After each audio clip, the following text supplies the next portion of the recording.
Hello everyone, I am the storyteller and I am here to help you today. I know you use this video to fall asleep, so before that, like the video and subscribe to the channel. Also, where are you from and what time are you watching? Now get comfortable and relax.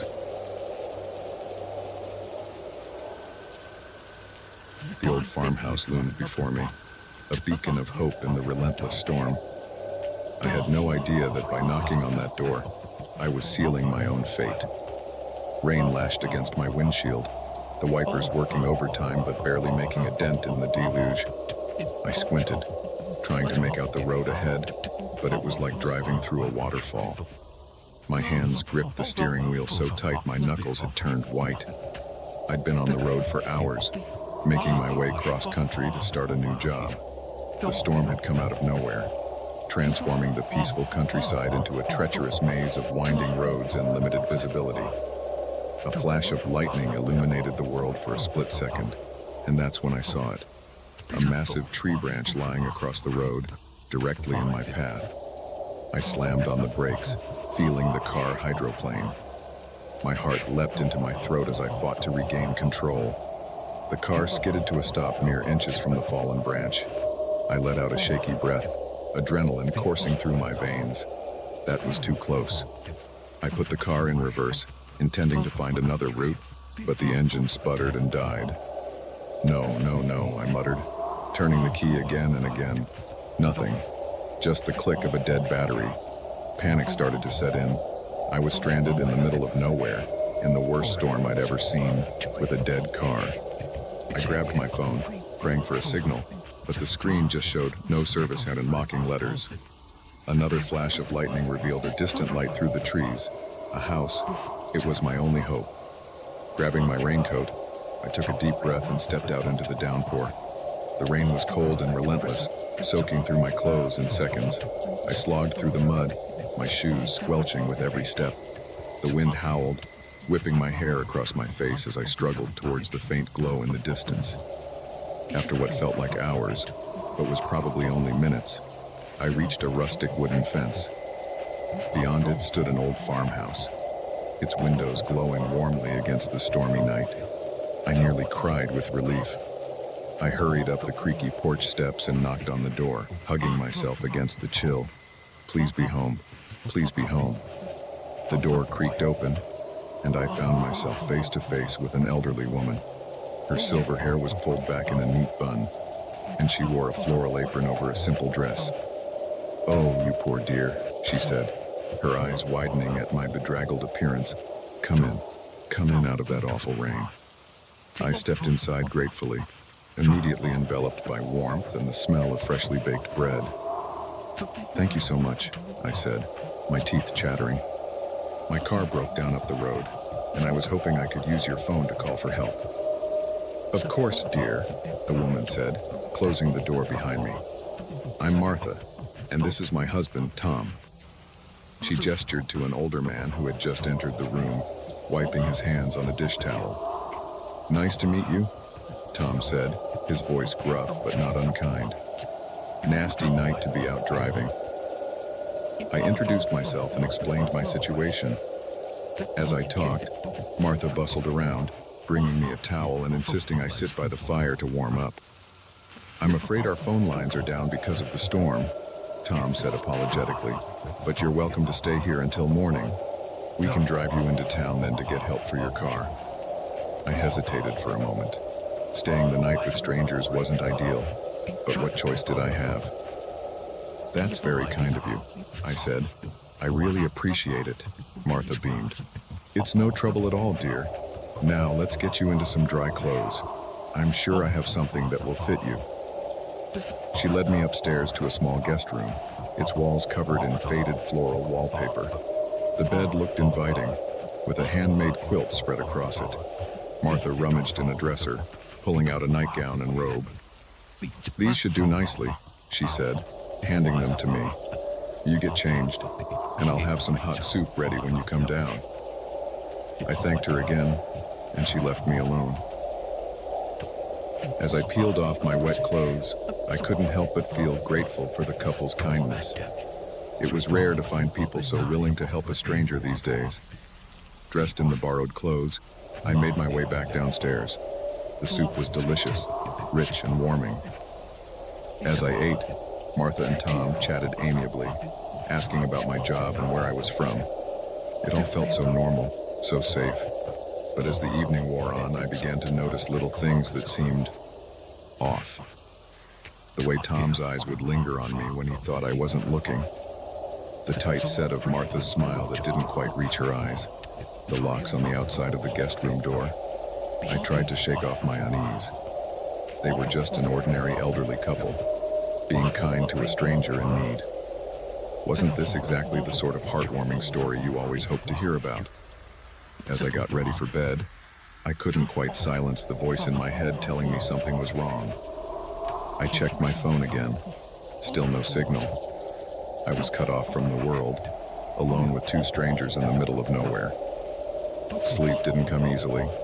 Every creak of the old house, every howl of wind outside made me jump. I dozed fitfully, plagued by unsettling dreams.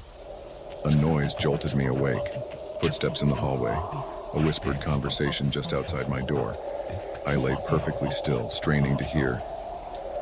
Can't keep her here forever. Martha's voice, barely audible. We'll figure something out, Tom replied, like we always do. The floorboards creaked as they moved away. My heart was pounding so hard I was sure they must be able to hear it. What were they talking about? What did they mean?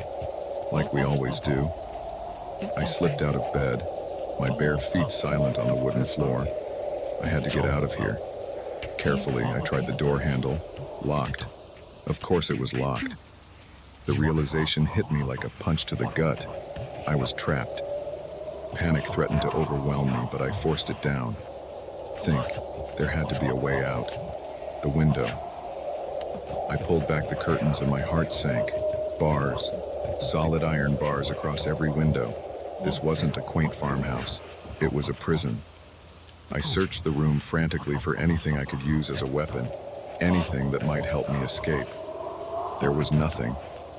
The room had been carefully stripped of anything useful. A key turned in the lock. I froze, my breath catching in my throat. The door swung open, revealing Martha. Her kind, grandmotherly demeanor was gone, replaced by a cold, calculating look that chilled me to the bone. "Oh good, you're awake," she said, her voice unnaturally cheerful. "Tom's made breakfast. You must be hungry." I backed away from her, bumping into the dresser. "What do you want from me?" I demanded, trying to keep the fear out of my voice. Martha's smile widened, showing too many teeth. "Why, we want you to stay with us, dear. It gets so lonely out here, just the two of us. We need some young blood to liven things up."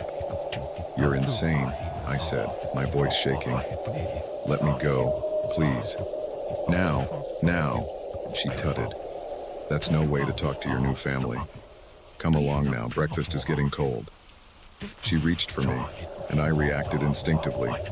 I shoved her, hard. She stumbled backwards with a cry of surprise. I didn't wait to see if she fell. I ran. Out into the hallway, down the stairs, my bare feet slapping against the wood. I could hear shouting behind me, heavy footsteps giving chase. The front door was right there. Freedom just steps away. I grabbed the handle and yanked. It didn't budge. Locked. Of course it was locked. Rough hands seized me from behind. I screamed, kicking and clawing, fighting with everything I had. But Tom was strong, his arms like iron bands around me. "Now, that wasn't very nice," he growled in my ear. After all our hospitality, Martha appeared, rubbing her arm where she'd hit the wall. The look in her eyes was murderous. "I think she needs to learn some manners, Tom. Take her to the basement." "No!" I screamed, renewing my struggles. "Help! Somebody help me!" But there was no one to hear, no one to help. Just the howling of the wind outside, drowning out my cries as Tom dragged me towards a door I hadn't noticed before.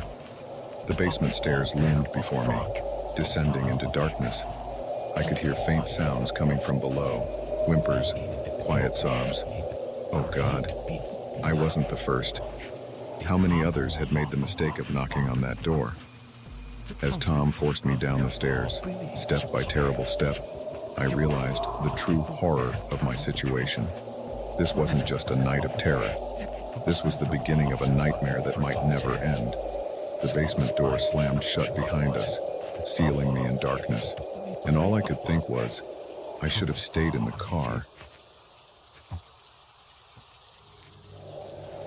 The village looked like something out of a history book, untouched by time. But as I stepped closer, the hairs on the back of my neck stood up. Something was very, very wrong here. I'd been hiking through the dense forests of the Pacific Northwest for days, relishing the solitude and the raw beauty of nature. As an avid backpacker, I'd thought I'd seen it all, but nothing could have prepared me for what I stumbled upon that afternoon. The trail I'd been following had grown faint, barely visible beneath the carpet of pine needles and fallen leaves. I was beginning to worry I'd strayed too far off the marked path when I caught a glimpse of something through the trees. Smoke. Thin wisps curling up into the sky. My spirits lifted. Maybe it was a ranger station or a campground. At the very least, I could ask for directions. I pushed through a thick curtain of ferns and found myself on the edge of a small clearing. What I saw stopped me dead in my tracks. It was a village, but unlike any I'd ever seen. Crude huts made of logs and thatch clustered around a central fire pit. People moved about dressed in rough, homespun clothing that looked like something out of the pioneer days. Children chased each other, laughing, while women tended to cooking fires and men worked with primitive tools. For a moment, I wondered if I'd stumbled onto some kind of historical reenactment site, but there were no signs. No indicators that this was anything but a real, living village frozen in time. Fascination overcame my initial shock. As an amateur anthropologist, this was the kind of discovery I'd only dreamed about. A culture untouched by the modern world, existing right here in the heart of America. It was incredible. I stepped into the clearing, waving to get someone's attention. "Hello," I called out. "I'm a bit lost. Could someone help me?" The effect was immediate and unsettling. Every head turned towards me, every pair of eyes locking onto me with an intensity that made my skin crawl.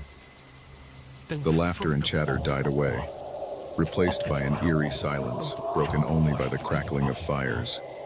A man approached me. He was tall and lean, with a weather-beaten face and calloused hands. His eyes, a startling pale blue, seemed to look right through me. "Welcome, stranger," he said, his voice rough as bark. "You've wandered far from the beaten path."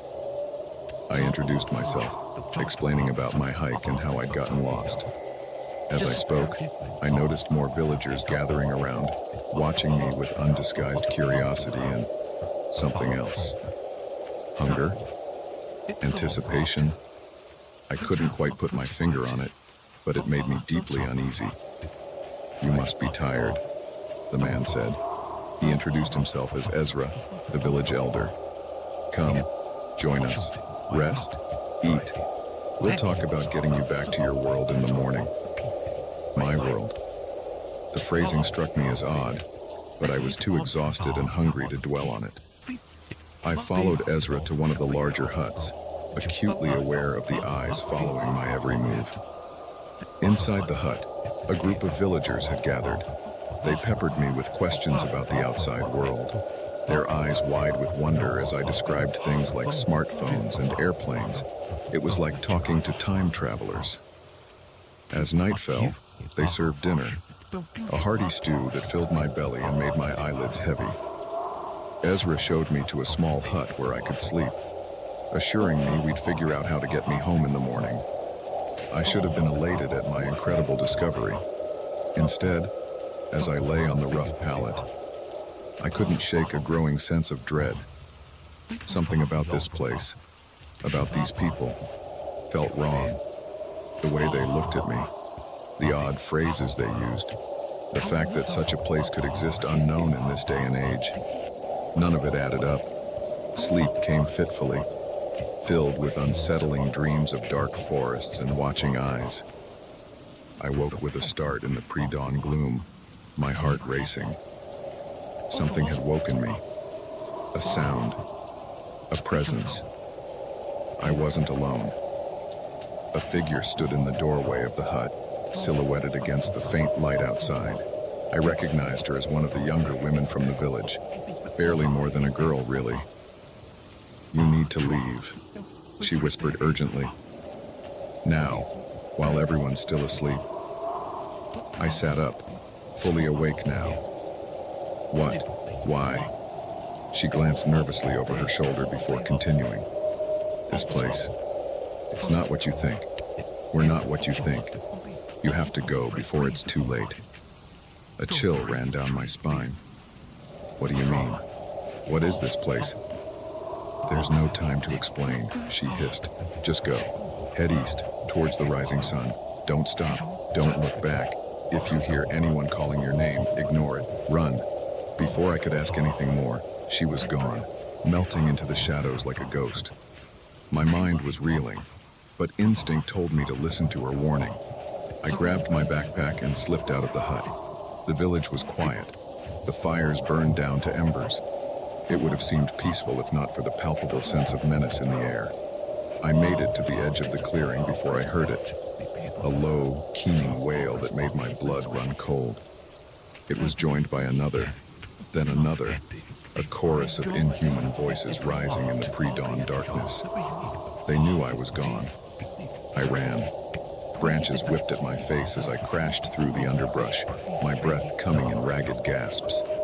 I could hear them behind me, their cries growing closer. Whatever they were, they moved through the forest with inhuman speed and grace. The first rays of sunlight were just beginning to filter through the trees when I burst out of the forest and onto a rocky slope. I scrambled up, loose stones sliding under my feet. If I could just make it to the top, maybe I could see a way out, a road, anything.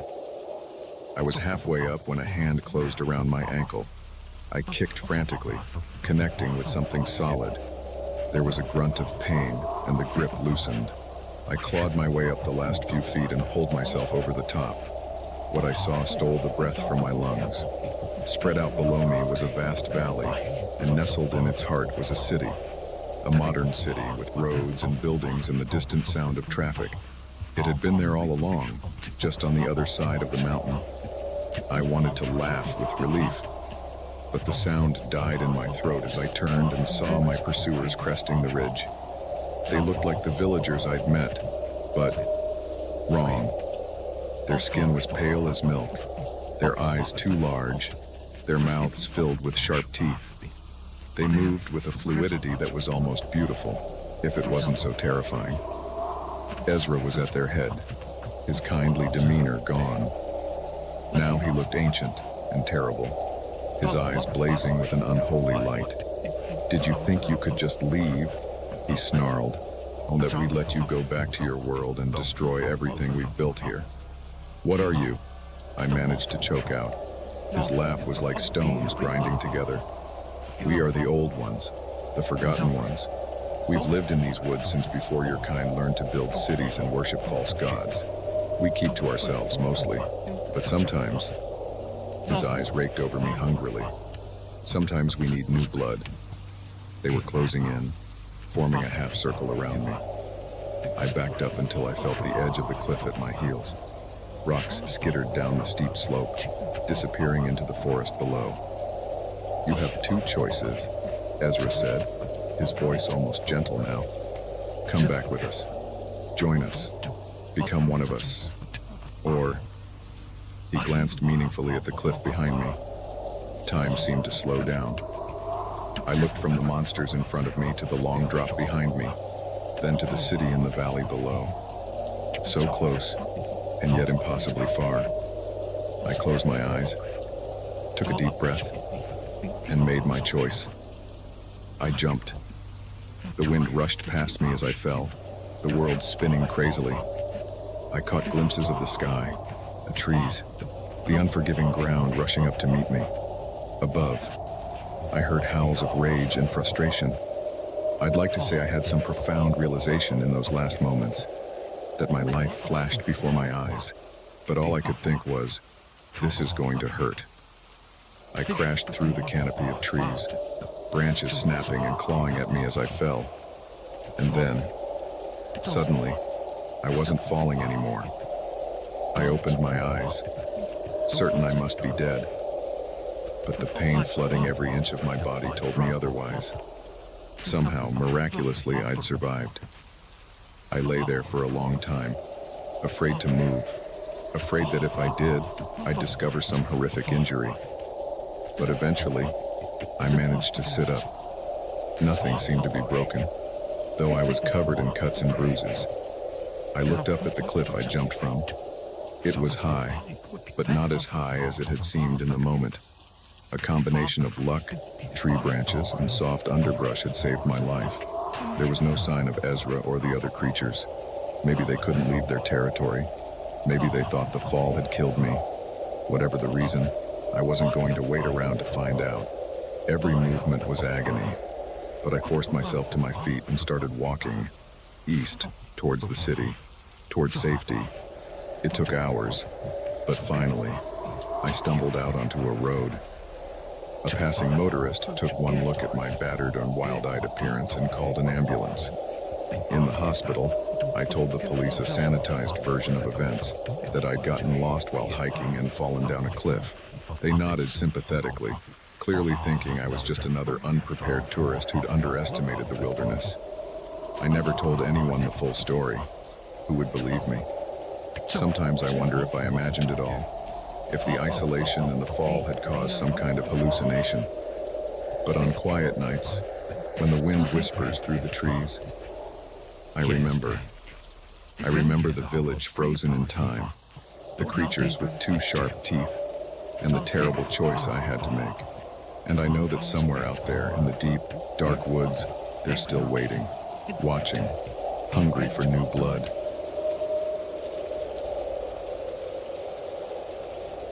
The first scream nearly stopped my heart. The second one told me I wasn't imagining things. Something was very wrong in the warehouse tonight, and I was the only one around to deal with it. I'd been working as a night security guard at the Millbrook Industrial Complex for about 6 months.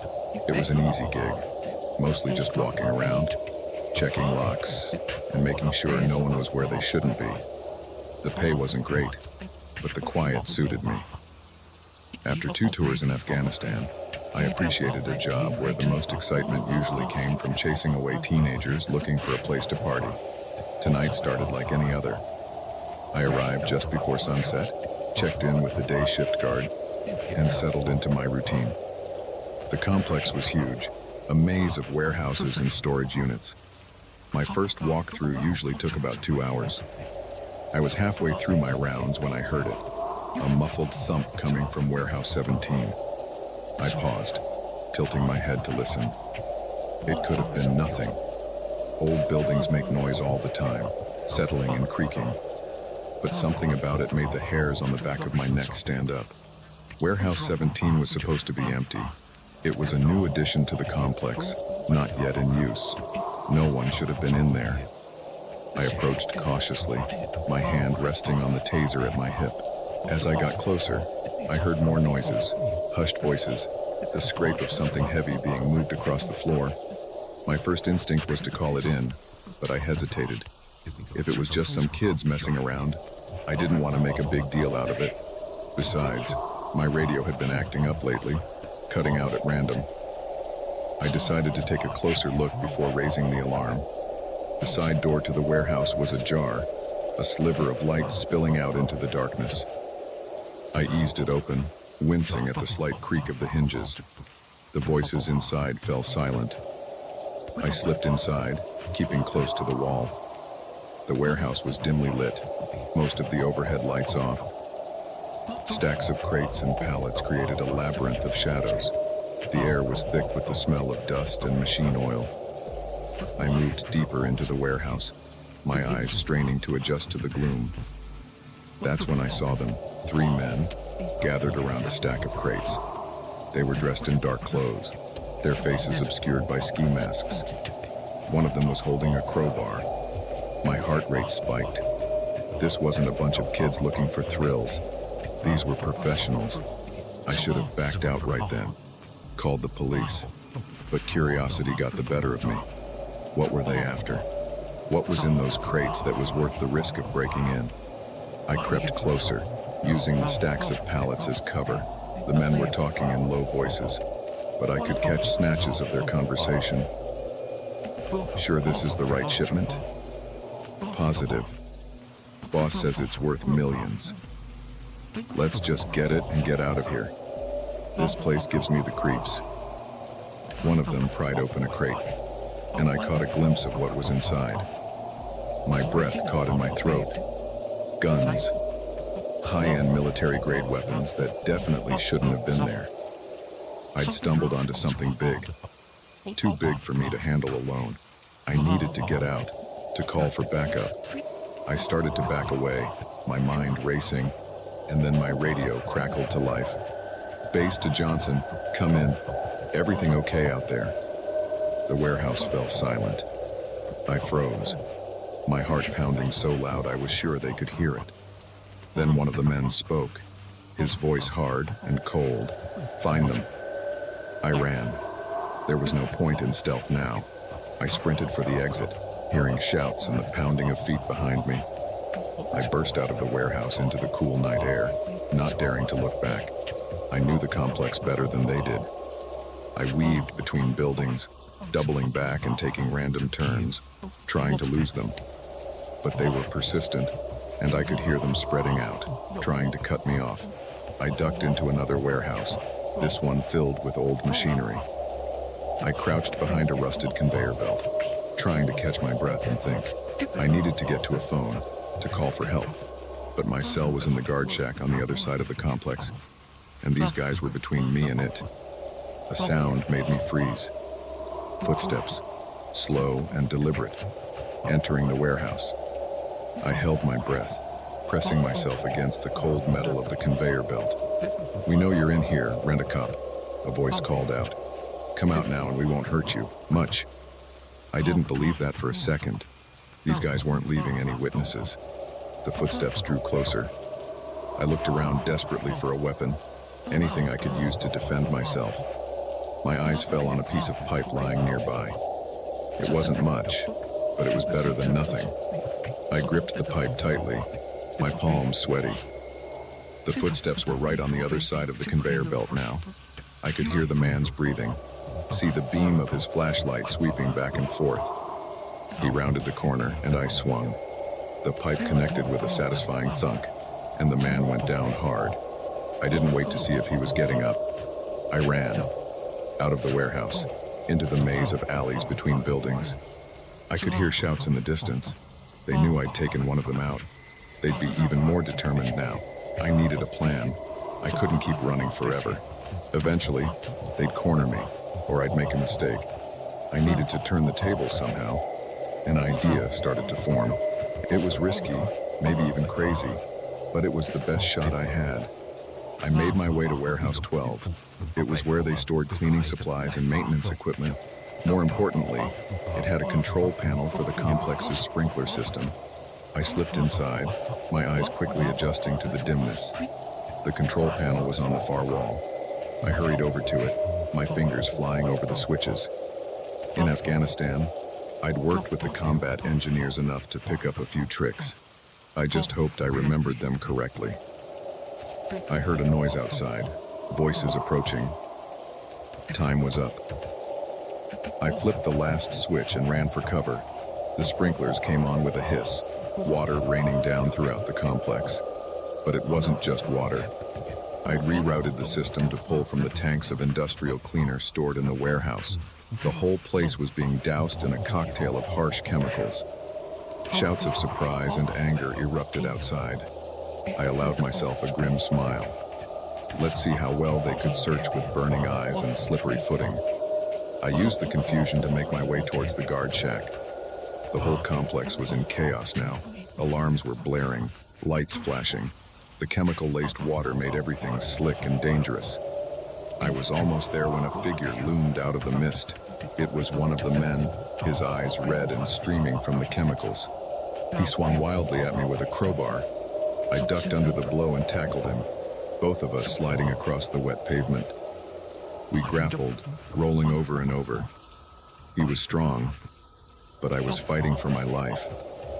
I managed to get on top of him, pinning him down. "It's over," I growled.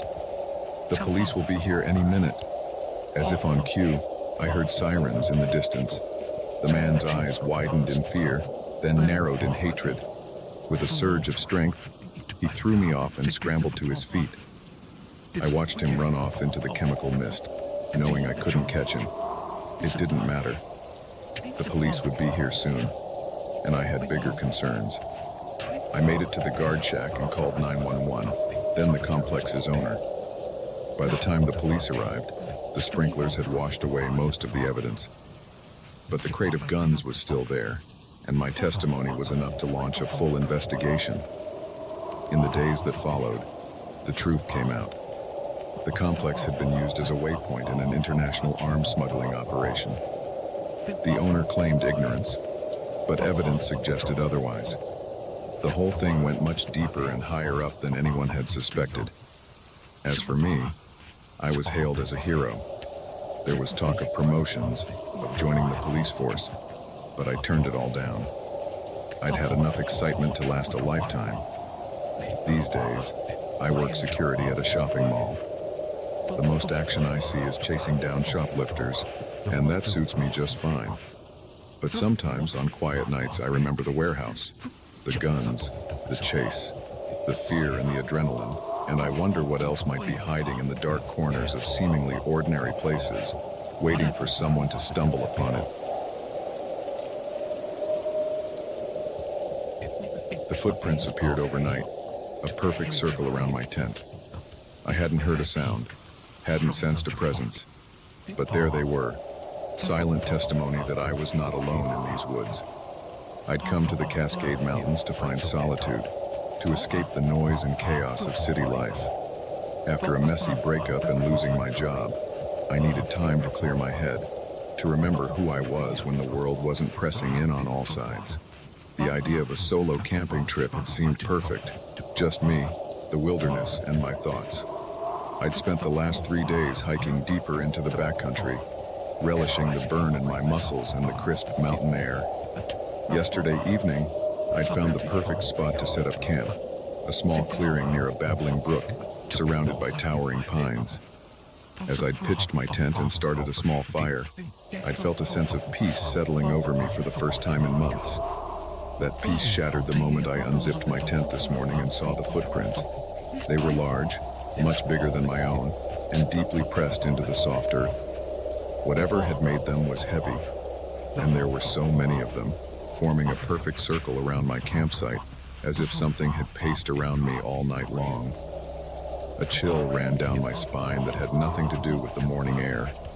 I'd encountered wildlife before on my hikes, deer, the occasional black bear. But this was different. This felt deliberate. I forced myself to take a deep breath, to think rationally. It was probably just an animal, curious about the strange new smell in its territory. Nothing to panic about. Still, I decided it might be wise to pack up and move on. As I started to break down my tent, a twig snapped in the forest behind me. I whirled around, my heart leaping into my throat. The trees stood silent and still, revealing nothing. But I couldn't shake the feeling of eyes on me, watching from the shadows. I packed faster, shoving things haphazardly into my backpack. Another sound, a rustle of leaves, too big to be a squirrel or bird. I spun again, scanning the tree line. For a moment, I thought I saw something, a flicker of movement, a shape darker than the surrounding forest. But when I blinked, it was gone. Backpack secured, I didn't bother dousing my fire pit or doing a final sweep of the campsite like I normally would. I just wanted to get out of there. I picked a direction, away from where I thought I'd seen movement, and started walking, my pace just shy of a run. The forest seemed different now, no longer peaceful and welcoming. Shadows lurked behind every tree, and every sound made me flinch. I tried to focus on my map, on finding my way back to the main trail. but my hands were shaking so badly I could barely read it. After about an hour of hiking, I allowed myself to slow down. My initial panic had faded, replaced by a dull anxiety gnawing at the pit of my stomach.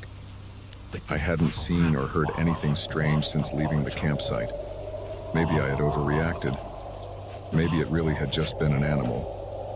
I found a fallen log and sat down, pulling out my water bottle and taking a long drink. As I lowered the bottle, movement caught my eye. There, about 50 yards away, standing perfectly still between two massive pines, was a figure. My breath caught in my throat. It was human-shaped, but wrong somehow. Too tall, too thin, its proportions slightly off in a way that made my skin crawl. It stood motionless, watching me. I blinked hard, certain I must be seeing things. But when I opened my eyes, it was still there. And now it was closer. I scrambled to my feet, nearly tripping over the log in my haste. The figure took a step forward, and I caught a glimpse of its face, if you could call it that. Where features should have been, there was only smooth, pale skin, like a blank canvas. A scream built in my throat, but fear kept it trapped there. I turned and ran, no longer caring about the trail or my map. I just needed to get away. I crashed through the underbrush, branches whipping at my face and arms. I could hear it behind me, moving through the forest with inhuman speed and grace. No matter how fast I ran, it seemed to be getting closer. My lungs burned, my legs ached, but terror kept me going. I glanced back and immediately wished I hadn't. It was right there, barely 10 feet behind me, its long arms reaching out. I put on a final burst of speed, my feet flying over the uneven ground. And then they weren't. My toe caught on an exposed root, and suddenly I was falling, tumbling down a steep embankment I hadn't even seen. I rolled and bounced, unable to stop my descent. Pain exploded through my body as I hit rocks and branches. Finally, mercifully, I came to a stop at the bottom, landing hard on my back. The impact drove the air from my lungs, and for a terrifying moment, I couldn't breathe. As I lay there, gasping and fighting waves of nausea, I waited for those long, pale hands to grab me. But nothing came. Slowly, painfully, I managed to sit up. I was in a small gully, the steep sides rising up on either side of me. There was no sign of my pursuer. I did a quick inventory of my injuries. Cuts, bruises, maybe a sprained wrist, but nothing seemed broken. My backpack had taken the brunt of the fall. I was battered, but alive. As my breathing steadied and the adrenaline began to fade, doubt crept in. Had I really seen what I thought I saw? Or had days of solitude and the stress of recent events caused me to hallucinate? I wanted to believe it was all in my head, but the memory of those footprints as of that blank face was too vivid to dismiss. I knew I should try to find my way back to the trail, to civilization, but the thought of climbing back up that embankment and of potentially coming face to face with whatever that thing was filled me with dread. The gully seemed to lead downhill. Water always flows to bigger water, I reasoned. If I followed it, I might find a river, which could lead me out of the forest. It wasn't a great plan, but it was all I had. I started walking, wincing with every step. The gully was narrow and rocky, forcing me to watch my footing carefully.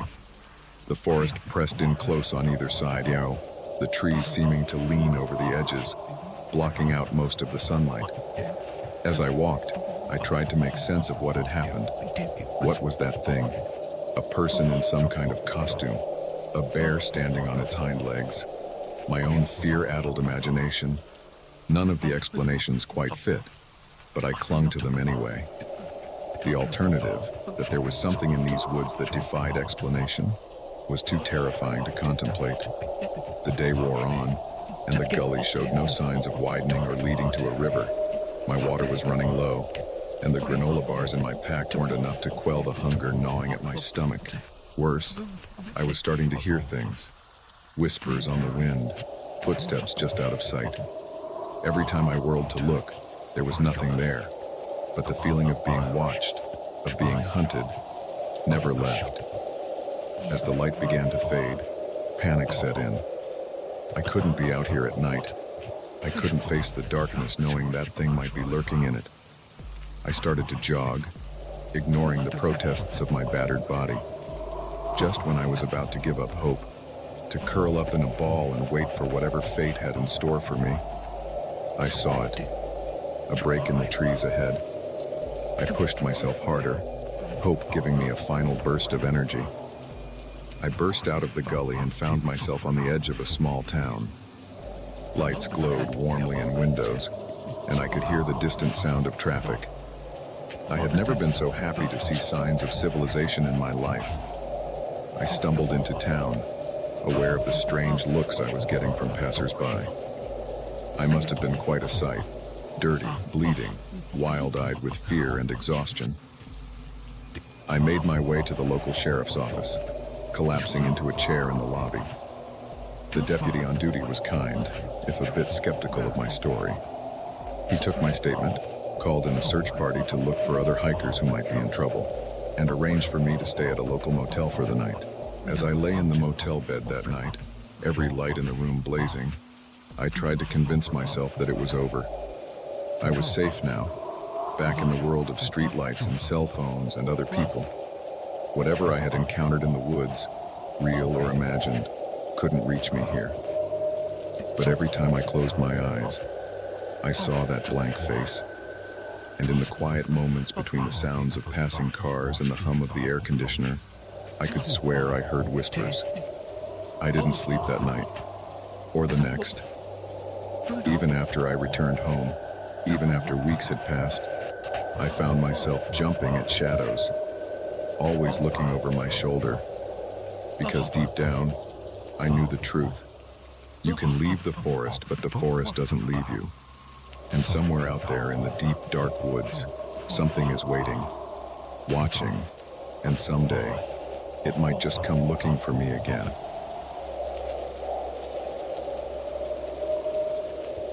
The moment I saw his eyes in my rearview mirror, I knew I'd made a terrible mistake.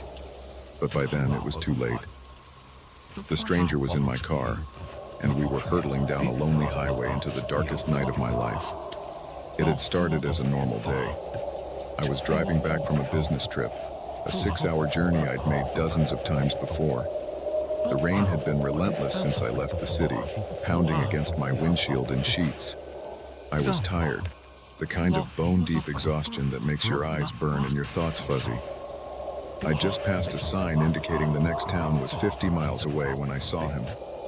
A lone figure on the side of the road, thumb out, drenched to the skin. In the brief illumination of my headlights, I caught a glimpse of a worn backpack and a face that looked as weary as I felt. I'd never picked up a hitchhiker before. It went against everything I'd been taught about safety. But something about the miserable scene made me slow down. Maybe it was fatigue clouding my judgment, or maybe it was a misguided attempt at karma. Whatever the reason, I found myself pulling over. The man jogged to my passenger side, and I leaned over to open the door. "Where you headed?" I asked, having to raise my voice over the drumming of the rain. "Just up the road a ways," he said, climbing in. "Appreciate the ride, mister. Weather's something awful tonight." As he settled in, I got my first good look at him.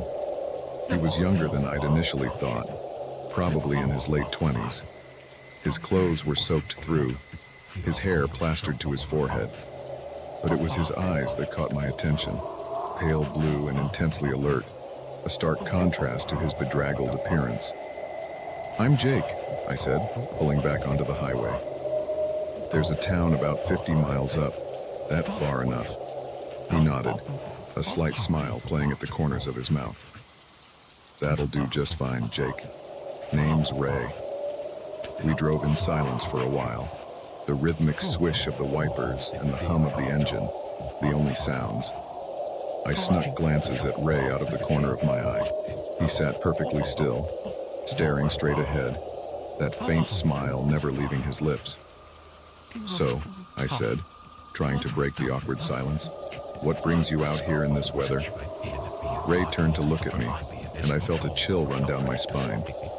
There was something in his gaze that hadn't been there before, a coldness that made me instinctively tighten my grip on the steering wheel.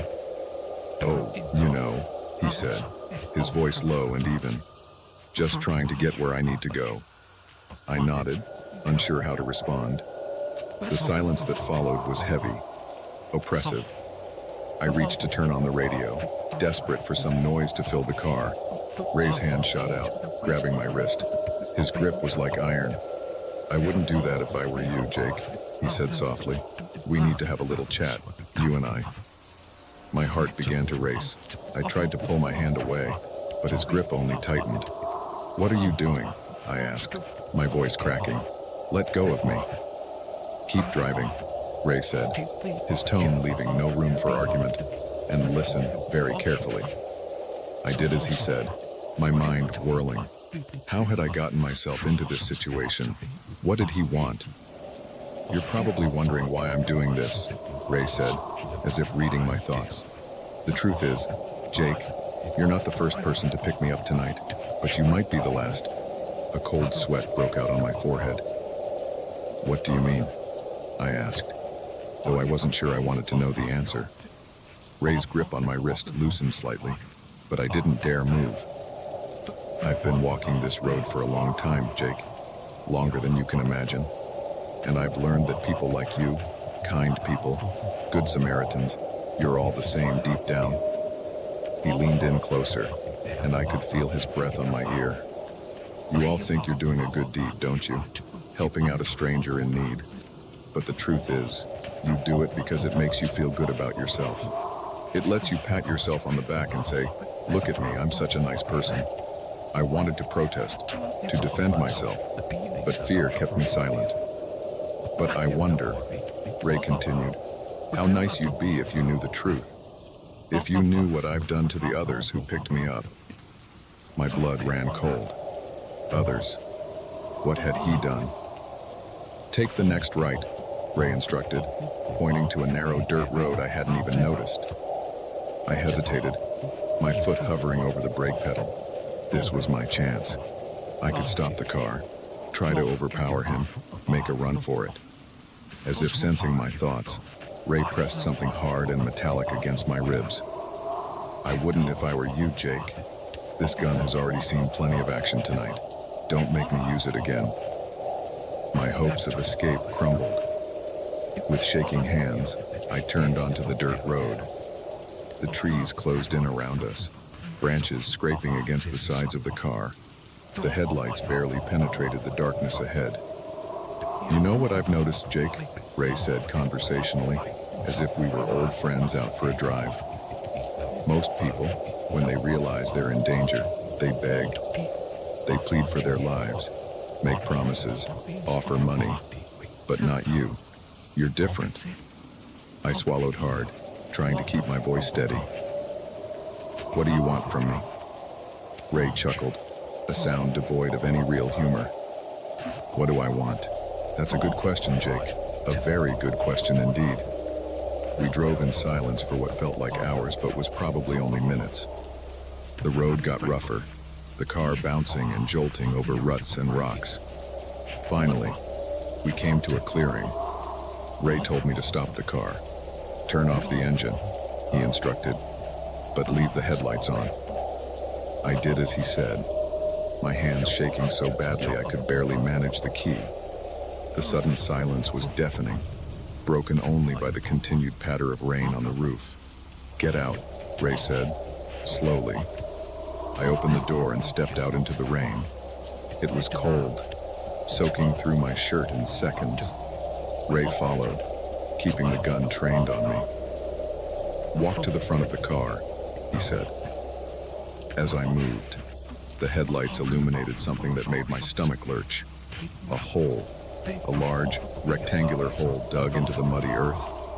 A grave. "You've probably figured it out by now," Ray said, coming to stand beside me. "This is where your journey ends, Jake." I stared at the hole, my mind struggling to process what was happening. This couldn't be real. Any moment now, I'd wake up in my own bed. This nightmare nothing but a fading memory. But the cold rain on my skin, the mud squelching under my feet, the hard press of the gun against my back, it was all too real. Why? I managed to croak out. Why are you doing this? Ray was quiet for a long moment. When he spoke, his voice was softer, almost sad. Because someone has to, Jake. Someone has to show the world that kindness is a lie, that every good deed has a price. He pushed me forward, towards the edge of the hole. I could feel my legs trembling, threatening to give out. Any last words? Ray asked. I closed my eyes, thinking of my family, my friends, all the things I'd left unsaid, the experiences I'd never have. A wave of regret washed over me, followed quickly by a surge of anger. This wasn't fair. I didn't deserve this. I opened my eyes and turned to face Ray. Yeah, I said, surprising myself with how steady my voice sounded. I do have some last words. Ray raised an eyebrow, looking almost amused. Well, let's hear them. I took a deep breath. I picked you up because it was the right thing to do. Not for karma, not to feel good about myself. Because someone needed help, and I could provide it. If that makes me a fool in your eyes, so be it. But it doesn't make kindness a lie. It makes it more important than ever. For a moment, Ray just stared at me. Then, slowly, he lowered the gun. You really believe that, don't you? He said, sounding genuinely surprised. I nodded, not trusting myself to speak again. Ray looked at the hole, then back at me. For the first time, I saw uncertainty in his eyes. Maybe, he started, then shook his head, then shook. No, it's too late for that. He raised the gun again, and I closed my eyes, waiting for the end. The shot never came. Instead, I heard a thud and opened my eyes to see Ray on the ground, the gun lying in the mud beside him. Standing over him was a police officer, taser in hand. More police cars pulled into the clearing, their lights cutting through the darkness. As they handcuffed Ray and led him away, one of the officers approached me. Are you all right, sir? He asked. I nodded, still in shock. How did you find us? The officer smiled. A couple you picked up earlier tonight reported a suspicious hitchhiker. We've been tracking him for miles. As the adrenaline wore off, the full weight of what had almost happened hit me. I sank to my knees, overcome with relief and residual fear. In the days that followed, as I gave statements and tried to process the experience, one thought kept coming back to me. Despite everything, I didn't regret stopping to help. Because if kindness truly died, if we stopped helping strangers in need, then people like Ray would win. And that was a world I couldn't bear to live in.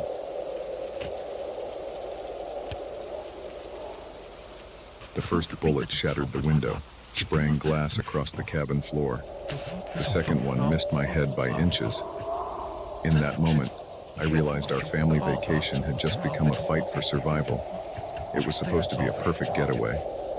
My wife, Sarah, and our two kids, Emily, 12, and Max, 8, had been looking forward to this trip for months. A week in a cozy cabin nestled in the mountains, far from the chaos of the city and the demands of our busy lives. No phones, no internet, just quality family time surrounded by nature. The first few days were everything we'd hoped for. We hiked through lush forests, roasted marshmallows over a crackling fire, and spent evenings playing board games by lamplight. It was idyllic, peaceful in a way our lives rarely were. On the fourth night, everything changed. We just finished dinner and were cleaning up when we heard the sound of a car approaching. This was odd. Our cabin was miles from the main road, and we hadn't seen another soul since we arrived. Sarah and I exchanged a look of concern. Kids, go to your room, I said, trying to keep my voice calm. Mom and I need to check something out. Emily, always perceptive, caught the tension in my voice. Dad, what's wrong? Nothing, sweetie. Sarah reassured her, ushering both kids towards their bedroom. We just need to talk to whoever's here. It's probably just the property manager checking in. As soon as the kids were out of sight, I moved to the window, peering out into the gathering dusk. A battered pickup truck had pulled up in front of the cabin, its headlights cutting through the twilight. 3 men got out, all carrying weapons. My heart rate spiked. These weren't property managers or lost tourists. The way they moved, the furtive glances they cast around, these men were trouble. "Sarah," I whispered urgently, "get the kids. We need to hide." She nodded, her face pale but determined. As she slipped away to get Emily and Max, I quickly turned off all the lights in the main room. Maybe if they thought the cabin was empty, they'd leave us alone. It was a futile hope. The men approached the cabin, their voices low but carrying in the still mountain air. "This is the place," one of them said. "Has to be. Middle of nowhere. No neighbors for miles. Perfect spot to lay low for a while." Another agreed. "Let's just hope it's empty." I retreated from the window, my mind racing. Who were these men? What were they running from? And more importantly, how are we going to get out of this? Sarah returned with the kids, both looking scared and confused. I put a finger to my lips, signaling for silence, and pointed towards the back of the cabin. There was a small storage space there, barely big enough for all of us, but it was our best chance at hiding. We had just closed the hidden door behind us when we heard the sound of breaking glass. They were in, huddled in the darkness. I held Sarah's hand tightly. Emily had her arms wrapped around Max, who was trembling but staying remarkably quiet. We could hear the men moving through the cabin, opening doors, rifling through our belongings. "Looks like someone's staying here," one of them called out. "Clothes, food. But where are they?" My blood ran cold. They knew we were here somewhere. It was only a matter of time before they found us. "Search every inch," another voice commanded. "They can't have gone far. And remember, we can't leave any witnesses." Sarah stifled a gasp, and I squeezed her hand harder. The gravity of our situation was sinking in. These men weren't just looking for a place to hide. They were willing to kill to keep their location secret. The sound of footsteps grew closer. A floorboard creaked just outside our hiding spot. We held our breath, every muscle tense, waiting for the moment of discovery. Then, miraculously, the footsteps moved away. They hadn't found the hidden door. For hours, we remained frozen in that tiny space, listening to the men make themselves at home in our cabin. They drank our beer, ate our food, and discussed their plans in low voices. From what we could gather, they had robbed a bank in a nearby town and were waiting for things to cool down before making their escape. As night deepened, the men settled into sleep. This was our chance. If we could somehow get past them and to our car, we might be able to escape. I leaned close to Sarah's ear, my voice barely a whisper. "I'm going to create a distraction. When I do, take the kids and run for the car. Don't wait for me." She shook her head vehemently, but I cupped her face in my hands. "Please, Sarah, it's the only way." Tears glistened in her eyes, but she nodded. I kissed her softly, then hugged both kids. "Remember what we practiced in our fire drills?" I whispered to them. "Stay low, move fast, and don't look back, okay?" They nodded, their eyes wide with fear, but trusting. Taking a deep breath, I eased open the hidden door. The main room was dark, illuminated only by moonlight filtering through the windows. I could make out the shapes of 2 men sleeping on the couches. The third must be in one of the bedrooms. I crept towards the kitchen, my heart pounding so loud I was sure it would wake them. Reaching the counter, I grabbed a heavy cast iron pan. This was it. No turning back now. With all my strength, I hurled the pan through the front window. The crash was deafening in the quiet night. Instantly, the men were awake, shouting in confusion. "Now!" I yelled, grabbing a chair and swinging it at the nearest man as he stumbled to his feet. From the corner of my eye, I saw Sarah and the kids make a dash for the door. The man I'd hit was down, but the other was reaching for his gun. I tackled him, both of us crashing to the floor. We grappled desperately, each fighting for control. He was stronger than me, but I was fueled by the need to protect my family. I managed to land a solid punch, stunning him momentarily. That's when I heard the first gunshot. My blood turned to ice. Had they shot Sarah? The kids? I redoubled my efforts, clawing and punching with everything I had. Suddenly, hands grabbed me from behind, yanking me off the other man. It was the third guy, the one who had been in the bedroom. He slammed me against the wall, knocking the wind out of me. "You shouldn't have done that," he snarled, pressing his forearm against my throat.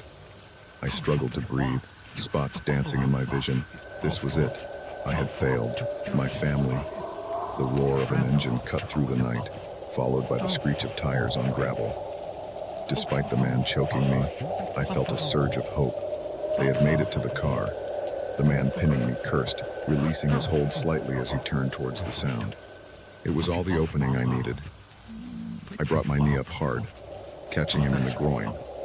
As he doubled over, I shoved past him and ran for the door. Outside, I saw our car fishtailing down the dirt road, Sarah at the wheel. The two men who could still stand were firing after it. But in the darkness, their shots went wide. I sprinted towards the tree line, hoping the darkness would conceal me. Behind me, I heard shouts and more gunfire. A bullet whizzed past my ear, so close I felt the displacement of air. I ran like I'd never run before, branches whipping at my face, roots threatening to trip me with every step. But I didn't slow down. I couldn't. I had to get away, had to find a way back to my family. For what felt like hours, I crashed through the forest, changing directions randomly, hoping to lose any pursuers. Finally, when my legs were shaking and my lungs burned with each breath, I allowed myself to stop. Leaning against a tree, I strained my ears for any sound of pursuit. Nothing but the normal noises of the forest at night. I had lost them, for now. As the adrenaline faded, the reality of my situation sank in.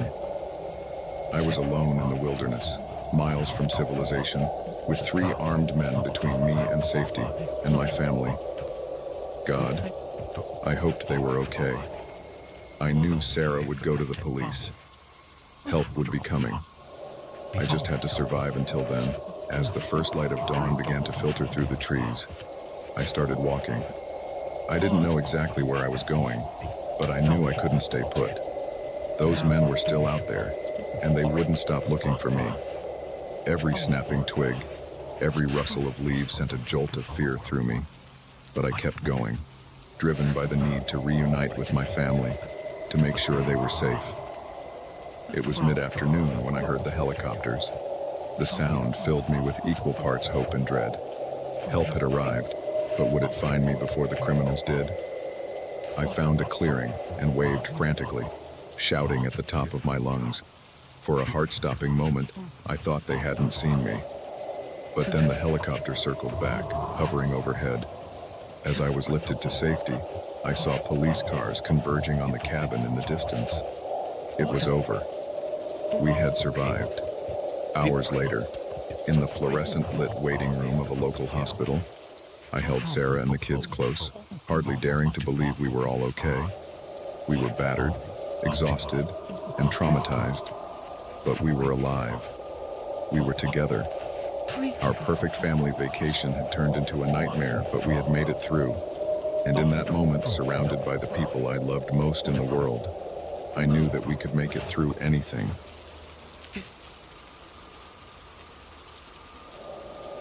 The syringe glinted in the dim light, its contents a mystery that would haunt me for years to come. I never thought I'd uncover a deadly secret while working the night shift at Oakwood Nursing Home. But sometimes the most sinister plots unfold in the quietest of places. My name's Rachel, and I've been a night nurse at Oakwood for about 3 years now. It's not the most glamorous job, but I like it. There's something peaceful about the quiet halls at night, checking on our residents as they sleep, making sure they're comfortable and safe. Most nights, the biggest excitement is Mr. Johnson's snoring or Mrs. Peters' midnight snack requests. That all changed the night I met Dr. Marcus Hayes. It was a Tuesday. I remember that clearly. I just started my shift, settling in at the nurse's station with a fresh cup of coffee when I saw him walk in. Tall, well-dressed, with salt and pepper hair and a smile that seemed a little too perfect. He introduced himself as a new doctor, recently hired to help with night rounds. "Pleasure to meet you, Rachel," he said, shaking my hand. His grip was firm, his hands cold. "I'm looking forward to working with you." Something about him set me on edge, but I couldn't put my finger on why. I chalked it up to the natural wariness that comes with meeting someone new and tried to push the feeling aside. For the first few hours of the shift, as everything seemed normal, Dr. Hayes made his rounds, checking on patients, making notes in their charts. He was efficient, professional, but I couldn't shake the feeling that something was off. It was around 2 a.m. when I first noticed it. I was doing my own rounds when I saw Dr. Hayes slip into Mrs. Abernathy's room. Mrs. Abernathy was one of our long-term residents, a sweet old lady with advanced dementia. She rarely had visitors, let alone middle-of-the-night checkups from doctors. Curious, I paused outside the door, listening. I could hear Dr. Hayes speaking softly, but couldn't make out the words. Then, silence. A few moments later, he emerged, looking startled to see me there. "Everything okay?" I asked, trying to keep my voice casual. "Oh, yes," he replied, his smile not quite reaching his eyes. "Just a routine check." Mrs. Abernathy was a bit restless, so I gave her something to help her sleep. I nodded, but something didn't sit right. We had strict protocols about administering medication, especially to patients with dementia, and I hadn't heard anything about Mrs. Abernathy being restless. Over the next few nights, I started paying closer attention to Dr. Hayes. I noticed a pattern emerging. He would always visit certain patients, all elderly, all with limited or no family involvement, and after his visits, those patients would sleep unusually deeply. At first, I tried to rationalize it. Maybe he was just being thorough, paying extra attention to our most vulnerable residents. But the nagging feeling in my gut wouldn't go away. It came to a head about a week after Dr. Hayes started. I was doing my 3 a.m. rounds when I heard a commotion from Mr. Grayson's room. Mr. Grayson was a relatively new resident, still sharp as a tack despite his 85 years. I rushed to his room, expecting to find him having a night terror or maybe a fall. Instead, I found Dr. Hayes leaning over Mr. Grayson's bed, a syringe in his hand. Mr. Grayson was awake, struggling weakly against the doctor's grip. "What's going on here?" I demanded, my heart pounding. Dr. Hayes straightened up, his face a mask of professional concern. Mr. Grayson was having some chest pains. I was just about to administer a mild sedative to help him relax. But Mr. Grayson's eyes told a different story. They were wide with fear, silently pleading for help. "I'll take it from here, doctor," I said, my voice steadier than I felt. "Why don't you go check on the other patients?" For a moment, I thought he might argue, but then he nodded, pocketing the syringe and leaving the room. As soon as he was gone, I turned to Mr. Grayson. "Are you all right?" I asked, checking his vitals. His heart was racing, but otherwise, he seemed okay. He was trying to kill me," Mr. Grayson whispered, his voice shaking. "Said it was for my own good, that he was freeing me from suffering. But I'm not suffering, Rachel. I don't want to die." A chill ran down my spine. I patted Mr. Grayson's hand, assuring him he was safe now, but my mind was reeling. Was it possible? Could Dr. Hayes be? I needed proof. If what Mr. Grayson said was true, we were dealing with something far more sinister than I'd imagined. But I couldn't go to the administration with just suspicions and the word of a potentially confused patient. Over the next few nights, I became a detective in my own workplace. I started keeping meticulous notes on Dr. Hayes' movements, which patients he visited, how long he spent with each one. I even managed to sneak a peek at some of his documentation, noting discrepancies between what he recorded and what I observed. But it was when I started looking into our recent deaths that the full horror of the situation became clear. In the month since Dr. Hayes had started, our death rate had nearly doubled. All the deaths were ruled as natural causes: heart failure, stroke, pneumonia, all perfectly plausible in a nursing home. But all of them had been patients Dr. Hayes had spent significant time with. I knew I had to do something, but I was terrified. If I was right, I was dealing with a serial killer. If I was wrong, I could be throwing away my career over paranoid suspicions. It all came to a head on a rainy Thursday night. I was in the medicine room, double-checking some dosages, when I heard the door open behind me. I turned to see Dr. Hayes standing there, that too-perfect smile on his face. "Rachel," he said, his voice soft, "I think it's time we had a chat." My heart leapt into my throat. I tried to keep my voice steady as I replied, "Of course, doctor. What about?" He stepped into the room, closing the door behind him. "I think you know. You've been watching me, haven't you? Poking around in my business." I swallowed hard, my eyes darting to the door. He was blocking my only exit. "I don't know what you're talking about," I said, but my trembling voice betrayed me. Dr. Hayes sighed, shaking his head. "I had such hopes for you, Rachel. I thought you might understand. What we do here, it's a kindness, really. These people, they're suffering, lingering. We're freeing them. By killing them." I couldn't keep the horror out of my voice. "That's not our decision to make. We're supposed to care for them, not play God." His eyes hardened, all pretense of warmth vanishing. "I was afraid you'd see it that way. Such a shame. You were a good nurse, Rachel." He reached into his pocket, pulling out a syringe. My blood ran cold as I recognized it as the same one he'd tried to use on Mr. Grayson. "Don't worry," he said, advancing towards me. "It won't hurt. You'll just go to sleep and never wake up. It's peaceful, really." I backed up, my mind racing. I needed to stall, to find a way out. "How many?" I asked. "How many have you killed?" He paused, considering. "Here, about a dozen.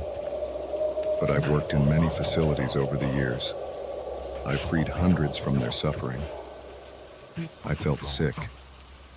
How had he gotten away with this for so long? How many families had mourned loved ones, never knowing their deaths were far from natural? As he spoke, I'd been inching towards the shelves behind me. Now, my hand closed around a heavy bottle of liquid medication. Without thinking, I hurled it at him. The bottle caught him in the shoulder, causing him to stumble. I didn't wait to see if he'd recover.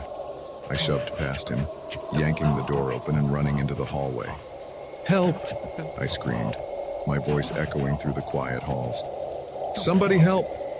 I could hear Dr. Hayes behind me, his footsteps pounding on the linoleum. I ran faster than I ever had in my life, my heart feeling like it might burst from my chest. Just as I thought my legs might give out, I saw a light ahead, the security office.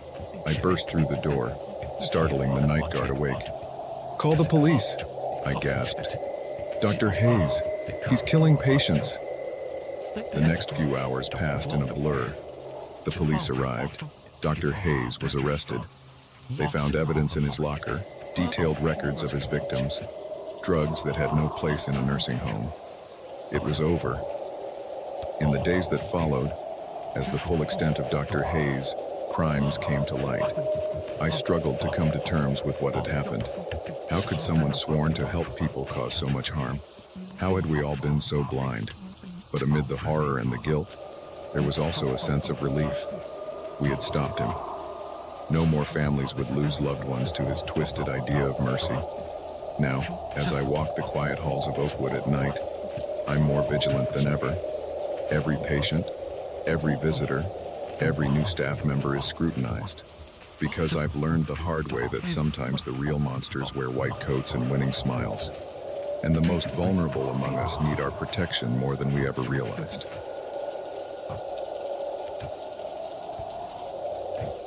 The lock clicked shut with a finality that sent a chill down my spine. In that moment, I knew the rundown motel room had become our prison, and the kindly old couple who ran the place were anything but ordinary innkeepers. It was supposed to be a quick overnight stay. My wife, Lisa, and I were on our way to her sister's wedding, a grueling 14-hour drive that we'd decided to break up into 2 days. We'd been on the road for hours, bickering about directions and growing increasingly irritable as fatigue set in. When we spotted the neon vacancy sign of the Pine Grove Motel glowing dimly in the gathering dusk, it seemed like a godsend. The place had seen better days, with its peeling paint and flickering lights, but at that point, we would have settled for a barn with a roof. The office was empty when we walked in, a small bell above the door announcing our arrival. After a moment, an elderly woman emerged from the back room, her silver hair pulled into a neat bun and a warm smile on her face. "Well, hello there," she said, her voice warm and grandmotherly. "Looking for a room for the night?" We nodded, grateful for any port in the storm of our exhaustion. As Lisa handled the paperwork, I noticed an old man watching us from the doorway of the back room. His gaze was intense, almost hungry, but when I met his eyes, he quickly looked away. "I'm Martha, and that's my husband George," the woman said, handing us an actual metal key. "No key cards here. You're in room 7, just down at the end there. Let us know if you need anything at all." We thanked her and made our way to the room. It was basic but clean, with faded floral wallpaper and a bed that creaked ominously when we sat on it. But it was a place to rest, and that was all we cared about. After a quick dinner of vending machine snacks, the only food available in this tiny town, we settled in for the night. I was just drifting off when a noise outside our door jolted me awake. Footsteps, slow, deliberate, pausing right outside our room. I held my breath, straining to hear. After a moment, they moved on. Probably just another guest, I told myself, but a nagging feeling in my gut wouldn't let me relax. "Did you hear that?" Lisa whispered, and I realized she was awake too. "Yeah," I replied softly. "Probably nothing. Try to get some sleep." But sleep didn't come easily. Every creak of the old building, every distant sound had us on edge. Something about this place felt off, but I couldn't put my finger on what. It was around 2 a.m. when we heard it, a scream, quickly muffled, coming from somewhere nearby. Lisa sat bolt upright, her eyes wide with fear. "What was that?" she hissed. "I don't know," I said, already out of bed and pulling on my jeans. "Stay here. I'm going to check it out." "Are you crazy?" Lisa grabbed my arm. "You can't go out there." But my mind was made up. If someone was in trouble, I couldn't just sit here and do nothing. I gave Lisa a reassuring kiss and headed for the door. The night air was cool on my skin as I stepped outside. The motel was silent now. No sign of whatever had caused that scream. I walked slowly along the row of rooms, my senses on high alert. As I passed room 3, I heard it, a muffled sob coming from inside. I pressed my ear to the door, listening intently. There it was again, along with what sounded like a man's voice, low and threatening. My heart was pounding as I debated what to do. Call the police. But I didn't even know where exactly we were, and who knew how long it would take them to arrive. Knock on the door. But what if I was misreading the situation? Before I could decide, a hand clamped down on my shoulder. I spun around, ready to defend myself, only to find myself face to face with George, the old man from the office. "Everything all right, son?" he asked, his voice deceptively mild. "It's awful late to be out for a stroll." I thought I heard something," I stammered, suddenly feeling foolish. "A scream, or..." George's grip on my shoulder tightened painfully. "Oh, that was probably just the TV. Folks like to watch their scary movies, you know." "Why don't you head on back to your room now? Wouldn't want your wife to worry." The mention of Lisa snapped me out of my daze. How did he know I was here with my wife? We hadn't mentioned it when checking in. "Right," I said, trying to keep my voice steady. Sorry to bother you. Good night. I walked back to our room, feeling George's eyes on me the whole way. As soon as I was inside, I locked the door and turned to Lisa, who was sitting up in bed, looking terrified. We need to leave, I said, already grabbing our bags. Now. What? Why? What happened out there? I quickly filled her in as we dressed and packed. She was skeptical at first, but something in my voice must have convinced her of the urgency. We were just about to open the door when we heard it, the sound of a key turning in the lock. From the outside, panic surged through me. I grabbed Lisa's hand and pulled her into the bathroom, closing the door as quietly as I could. We huddled in the bathtub, hardly daring to breathe as we heard the room door open. Footsteps, slow, deliberate, just like before. Now, Martha's voice called out, sickly sweet. No need to hide, dears. We just want to talk. Lisa's hand tightened in mine. I looked around frantically for a weapon, anything we could use to defend ourselves. There was nothing but a flimsy plastic shower curtain and some miniature soap bars. The bathroom door handle jiggled. Come on out. George's gruff voice joined his wife's. Don't make this harder than it needs to be. My mind was racing. What did they want? Money. But somehow, I knew it was more than that. The hungry look in George's eyes when we arrived, the muffled sounds from room 3. This was something far more sinister. The bathroom door burst open. Martha and George stood there, looking nothing like the kindly innkeepers from earlier. Their eyes were cold, calculating. George held a wicked-looking knife, while Martha clutched what looked like a doctor's bag. Well, aren't you two a pair of troublemakers? Martha said, her smile now more of a leer. Can't have you running off and spoiling our little operation now, can we? What do you want from us? I demanded, trying to sound braver than I felt. George chuckled, a sound devoid of any real humor. Oh, it's not about what we want, boy. It's about what our clients want, and they pay top dollar for fresh, healthy specimens like yourselves. A chill ran down my spine as the implications of his words sank in. Human trafficking, organ harvesting, whatever it was, we were in serious danger. Now, Martha said, reaching into her bag, this will only hurt for a moment. Then you'll wake up somewhere new, ready to fulfill your purpose. As she approached with a syringe, survival instinct took over. I lunged forward, tackling George. We crashed to the floor, the knife skittering away. Lisa screamed as Martha tried to grab her, but my brave wife fought back, knocking the syringe from the old woman's hand. What followed was chaos, fists flying, bodies grappling in the tiny bathroom.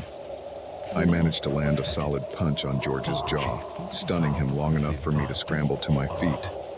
Lisa had somehow gotten Martha in a headlock, her face red with exertion. "Run!" I yelled, grabbing Lisa's hand and pulling her with me. We burst out of the bathroom, out of the room, into the cool night air. Behind us, I could hear George and Martha shouting, their voices filled with rage. We ran like we'd never run before, our bare feet slapping against the pavement. I had no idea where we were going, only that we needed to get as far away from that motel as possible.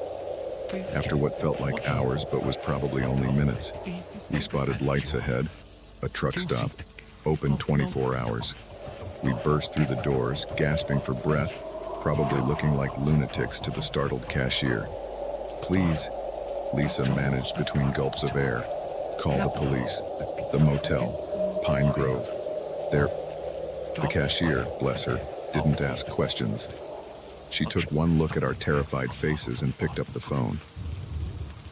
The next few hours passed in a blur of police statements and cups of bad coffee. By the time dawn broke, we learned the full horror of what we'd escaped. The Pine Grove Motel had been the center of a human trafficking operation for years. George and Martha, whose real names we never learned, had been luring in unsuspecting travelers, drugging them, and selling them to the highest bidder. We were lucky. So many others hadn't been. As we finally pulled away from the truck stop, heading towards Lisa's sister's wedding, very, very late now. I couldn't stop thinking about how close we'd come to becoming just another statistic, how a simple decision to stop for the night had nearly cost us everything. These days, we don't stay at small, out-of-the-way motels anymore. We plan our trips meticulously, sticking to well-known hotel chains in populated areas. Some might call us paranoid.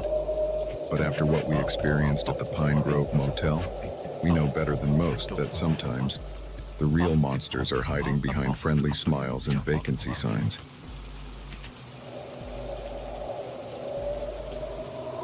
I never thought a simple curtain malfunction would lead to the most terrifying night of my life. But as I stood there, frozen in fear, watching the man in the room across the courtyard stare directly at me, I realized that sometimes horror doesn't announce itself. It creeps in silently when you least expect it. My name is Emma, and I was staying at the Pinewood Hotel for a week-long business conference. It wasn't a fancy place, just your average mid-range hotel in a busy city. The kind of place you stay when your company is footing the bill but doesn't want to splurge.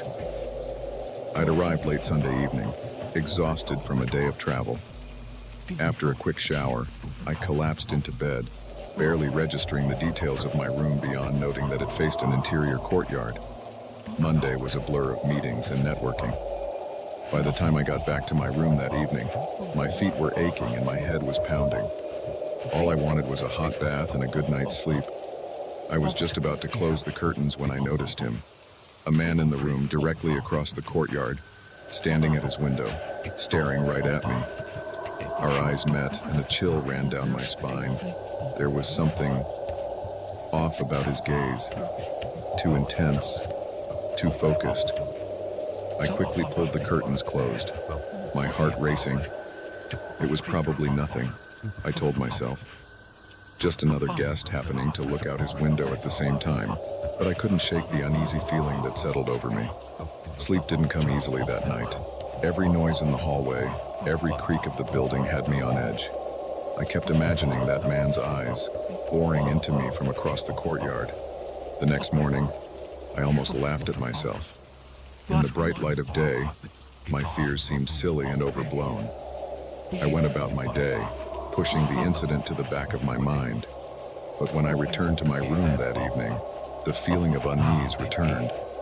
I found myself hesitating before opening the curtains, half afraid of what I might see. Nothing. The room across the way was dark, its curtains drawn. I let out a breath I hadn't realized I'd been holding. See, I told myself, nothing to worry about. I was just settling in with some work documents when a movement caught my eye. The curtain in the room across the courtyard twitched, just slightly, but enough to make me freeze. Slowly, almost imperceptibly, the curtain parted, and there he was again. The same man, standing in the shadows of his room, staring directly at me. I jumped up, my heart pounding. This couldn't be a coincidence. I slammed my curtains shut and sat on the bed, trying to calm my racing thoughts. Should I call the front desk? But what would I say? That a man in another room was looking out his window. They'd think I was crazy. I tried to focus on my work, but I couldn't concentrate. Every few minutes, I found myself glancing at the curtains, half expecting to see a shadow there. Around midnight, I finally gave up on work and decided to try to sleep. But as I was changing into my pajamas, I heard a sound that made my blood run cold. A knock at my door. I stood there, frozen, hoping I'd imagined it. Then it came again, louder this time. "Housekeeping," a voice called out. I frowned. "Housekeeping? At midnight?" "No, thank you," I called back, my voice shaking slightly. "I'm fine for tonight." There was a pause, then the sound of footsteps moving away. I let out a shaky breath and double-checked the lock on my door. Sleep was impossible now. I sat in a chair facing the door, jumping at every sound. Around 2 a.m., my eyelids started to droop despite my fear. I was just considering trying to lie down when I heard it. A key card in my door lock. My heart leapt into my throat. I watched in horror as the handle turned and the door began to open. Without thinking, I lunged forward and slammed my body against the door, forcing it shut. I heard a grunt of surprise from the other side. "Who's there?" I shouted, my voice high with panic. "I've called security." It was a bluff. My phone was on the nightstand, out of reach, but it worked. I heard rapid footsteps retreating down the hallway. Shaking, I slid the security chain into place and called the front desk. The night manager sounded concerned and promised to send security up right away. The security guard who arrived, a middle-aged man named Frank, listened to my story with a frown. He checked the hallway and the electronic lock on my door but found nothing out of the ordinary. "The system shows no entry attempts except for your own key card," he explained. "Are you sure you didn't imagine it?" I insisted that I hadn't, but I could see the doubt in his eyes. In the end, he promised to keep an eye on my floor for the rest of the night and left me alone once again. I didn't sleep a wink that night. Every sound, every shadow had me on high alert. When dawn finally broke, I was a wreck. I seriously considered checking out and finding another hotel, but I had meetings scheduled all day, and the thought of trying to find a new place and move all my things was overwhelming. Besides, in the light of day, my fears once again seemed overblown. Maybe I had imagined the keycard sound. Maybe it had just been another guest mistaking my room for theirs. I decided to stay, but I took precautions. I asked the front desk to change my room key and not give out any information about me. I bought a doorstop to wedge under my door at night, and I kept my curtains firmly closed. For the next 2 days, nothing unusual happened. I started to relax, to think that maybe it had all been a product of stress and an overactive imagination. Then came Thursday night. I was getting ready for bed when my phone buzzed with a text, "Unknown number. I see you." I froze, my blood turning to ice in my veins. It had to be a mistake, a wrong number. I tried to convince myself of that even as another text came through. "Blue looks good on you." I looked down at my blue pajamas, then at the firmly closed curtains. "How?" With shaking hands, I called the front desk. The night manager answered, sounding bored. "This is Emma Johnson in room 412, I said, trying to keep my voice steady. "I think someone is stalking me. They're sending me texts about what I'm wearing, but my curtains are closed.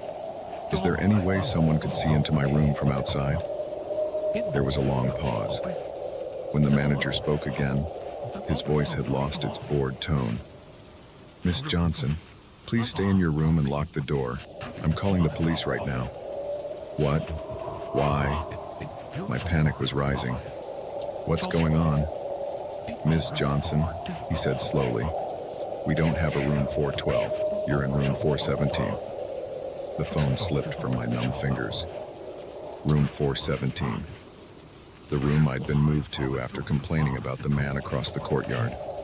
The room I thought was safe. A sound behind me made me whirl around. There, emerging from my closet, was the man from across the courtyard. He smiled, and in his hand, I saw the glint of a knife.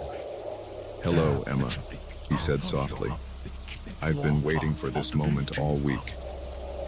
What happened next was a blur of terror and adrenaline. I remember screaming, throwing anything I could get my hands on at him. I remember the burn in my legs as I ran down the hallway, the man right behind me. Somehow, I made it to the stairwell. I took the stairs 3 at a time, my lungs burning, hearing his footsteps echoing behind me. I burst out into the lobby, screaming for help. The night manager was there, looking stunned, and beyond him, like angels of mercy, were 2 police officers just entering the hotel. They subdued the man after a brief struggle. As they led him away in handcuffs, I learned the full horror of what I'd escaped. His name was Robert Dyer, and he was wanted in 3 states for stalking, assault, and attempted murder. He worked as a freelance maintenance man, using his jobs to gain access to hotel security systems. He would choose a victim, hack into their room's security camera, and watch them for days before making his move. The police found a laptop in his room, with footage from my room's hidden camera. They also found a collection of trophies from his previous victims. I was to be his grand finale before moving on to a new city. As I sat in the hotel lobby, wrapped in a shock blanket and giving my statement to the police, I couldn't stop shaking. How long had he been watching me? How many times had he been in my room while I slept? The violation I felt was profound and sickening. In the days and weeks that followed, as I dealt with police interviews and court appearances, I struggled to come to terms with what had happened. I jumped at shadows, flinched at unexpected noises. I couldn't stay in a hotel without thoroughly searching the room for hidden cameras.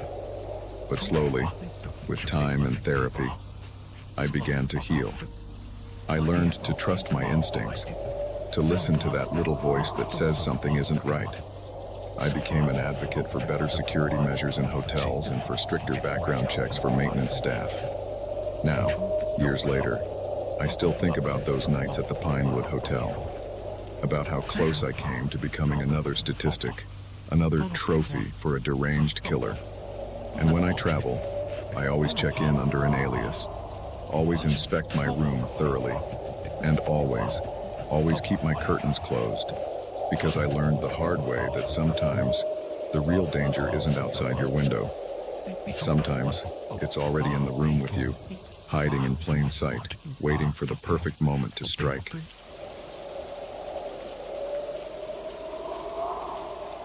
The moment he stepped through the cabin door, I knew we'd made a terrible mistake. His smile was friendly, but his eyes were cold as the storm raging outside. We'd invited a wolf into our shelter, and now we were trapped with him. It was supposed to be a fun weekend getaway. My friends, Mike, Sarah, and Jen, and I had planned this hiking trip for months. We found a great deal on a remote cabin in the Rockies, perfect for a few days of outdoor adventure and nights around the fireplace. The first 2 days were everything we'd hoped for. We hiked trails with breathtaking views, spotted wildlife, and spent evenings playing board games and sharing stories. It was on the third day that everything changed. We woke to dark clouds and the distant rumble of thunder. Mike, our resident weather enthusiast, frowned at the sky. Looks like a big storm rolling in. We might want to consider heading back early. But none of us wanted to cut the trip short. We decided to do one last hike before the weather turned, planning to hunker down in the cabin if the storm got bad. We should have listened to Mike. Halfway through our hike, the sky opened up. Rain came down in sheets, quickly soaking through our clothes. The temperature dropped rapidly, and soon we were shivering as we trudged back towards the cabin. We were about a mile out when we heard it, a cry for help, barely audible over the howling wind. We paused, looking at each other uncertainly. "Hello?" I called out. "Is someone there?" A figure emerged from the trees, hunched against the rain. As he got closer, I could make out a man, probably in his mid-30s, with dark hair plastered to his forehead. "Oh, thank God," he said, his voice filled with relief. "I thought I was done for. Got turned around in this storm, lost my bearings completely." We introduced ourselves, and he told us his name was David. He explained he'd been on a solo camping trip when the storm hit. "Our cabin's not far," Sarah offered. "You can wait out the storm with us if you'd like." David's face lit up. "Really? That would be amazing. I can't thank you enough." As we walked back to the cabin, David chatted easily about his love for the outdoors and his job as a freelance photographer. By the time we reached the cabin, we were all shivering and eager to get inside. Mike got a fire going while Jen and Sarah rustled up some dry clothes for David to borrow. I made a pot of coffee, hoping to ward off the chill that had settled into my bones. As we gathered around the fire, mugs in hand, I couldn't shake a nagging feeling of unease. There was something off about David, though I couldn't put my finger on what. The way his eyes darted around the cabin, taking in every detail. The slight tension in his shoulders, as if he was ready to spring into action at any moment. I tried to push the feeling aside. He was probably just on edge from getting lost in the storm. We were all a bit rattled. As the evening wore on, David regaled us with stories of his travels and adventures. He was charming, funny, and seemed genuinely grateful for our hospitality. but every now and then, I'd catch a look in his eyes that didn't match his easy smile. A coldness, a calculation that made my skin crawl. We decided to turn in early, all of us exhausted from the day's events. There was only one spare bedroom, which we offered to David. The rest of us settled into our usual sleeping arrangements, Mike and Sarah in one room, Jen on the couch, and me in my sleeping bag on the floor. I lay awake for hours, listening to the storm rage outside and the unfamiliar sound of David's footsteps moving around upstairs. Every creak of the floorboard sent a jolt of anxiety through me. It was well past midnight when I heard it, the soft click of a door opening, followed by careful footsteps on the stairs. I held my breath, straining to hear over the pounding of my heart. The steps paused at the bottom of the stairs. Then, slowly, they moved towards the living room where Jen was sleeping. I heard a rustling sound, then Jen's sleepy voice. "What's going on?" "Shh." David's voice, low and menacing. "Don't make a sound." Ice flooded my veins. I scrambled out of my sleeping bag, fumbling in the dark for something, anything I could use as a weapon. My hand closed around a heavy flashlight just as I heard Jen let out a muffled scream. I burst into the living room, clicking on the flashlight. The beam illuminated a scene from a nightmare. David stood over Jen, one hand clamped over her mouth, the other holding a wicked-looking knife. "Get away from her," I shouted, swinging the flashlight wildly. David's head snapped towards me, his eyes glinting with a feral light. For a moment, we were frozen in a tableau of terror. David poised over Jen, me with my pathetic flashlight, Jen's eyes wide with fear. Then everything exploded into motion. David lunged at me, the knife flashing in the beam of the flashlight. I swung the flashlight with all my might, connecting with his arm. The knife clattered to the floor. Jen's scream finally broke free, piercing the night. I heard doors slamming open upstairs, Mike and Sarah awakened by the commotion. David and I grappled, crashing into furniture. He was stronger than me, fueled by a manic energy. His hands found my throat, squeezing. Spots danced in my vision as I struggled to breathe. Suddenly, the pressure was gone. Mike had tackled David from behind, sending them both sprawling. Sarah ran to Jen, who was sobbing hysterically. "Call the police," I gasped, my voice raspy. Sarah fumbled for her phone, but David laughed, a chilling sound devoid of any humor. "No signal," he said, his voice eerily calm despite being pinned under Mike. "Storms knocked out the cell towers. We're all alone out here." A chill ran down my spine as I realized he was right. We were miles from the nearest town, with no way to call for help. "Why are you doing this?" Mike demanded, struggling to keep David pinned. David's eyes gleamed in the darkness. "Why? Because I can. Because there's nothing quite like the thrill of the hunt. And you four..." He licked his lips, a gesture that made my stomach turn. "You four are going to be so much fun." It was like a mask had fallen away, revealing the monster that had been hiding behind David's friendly facade. This was a predator, and we were his prey. What followed was the longest night of my life. We managed to tie David up using extension cords, but none of us felt safe enough to sleep. We huddled together in the living room, jumping at every creak of the old cabin, every howl of the wind outside.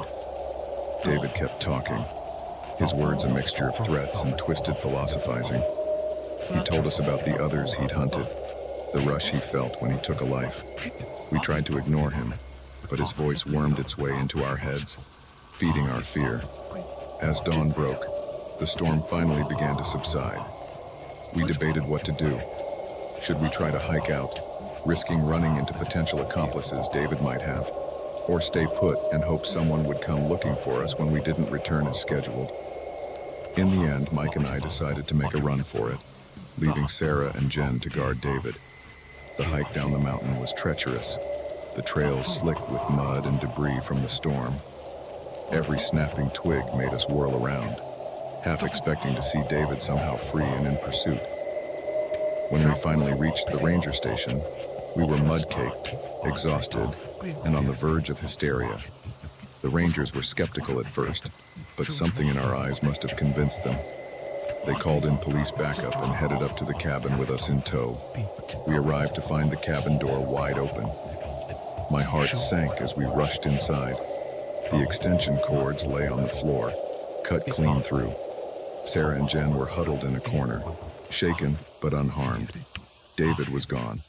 The police launched a massive manhunt, but David seemed to have vanished into the vast wilderness. In the days that followed, as we gave statements and tried to process what had happened, we learned the truth about our uninvited guest. His real name wasn't David. He was Sean Carlisle, a serial killer wanted in 3 states. He'd been using the wilderness as his hunting ground for years, preying on hikers and campers foolish enough to trust a friendly stranger. We had been lucky. So many others hadn't been. It's been 5 years since that night in the cabin. We've all been through therapy, trying to deal with the trauma and the guilt. Guilt that we let him in, guilt that we couldn't stop him, guilt that others might suffer because we couldn't keep him contained. I still hike, still love the outdoors, but I'm never truly at ease in the wilderness anymore. Every stranger on the trail is a potential threat. Every rustle in the bushes could be a predator lying in wait. And on stormy nights, when the wind howls outside my window, I find myself back in that cabin, watching a wolf in human clothing walk through our door, knowing that our lives will never be the same. The moment the last customer left, I knew something was wrong. The air in the diner changed, thick with tension and unspoken threats. 5 men remained, their eyes fixed on me with a hunger that had nothing to do with food. My name's Sarah, and I've been working the night shift at Mel's Diner for about 2 years now. It's a small place just off the highway, the kind of joint truckers and late-night travelers stop at for a cup of coffee and a slice of pie. Most nights are quiet, with just a steady trickle of weary patrons looking for a quick bite before hitting the road again. This particular Tuesday night had been slow, even by our standards. A few regulars had come and gone, and by 2 a.m., the place was empty, except for these 5 guys who'd rolled in around midnight. They'd been loud and a bit rowdy, but nothing I couldn't handle. I dealt with my fair share of drunk and disorderly types over the years. But as the night wore on and they showed no signs of leaving, I started to get nervous.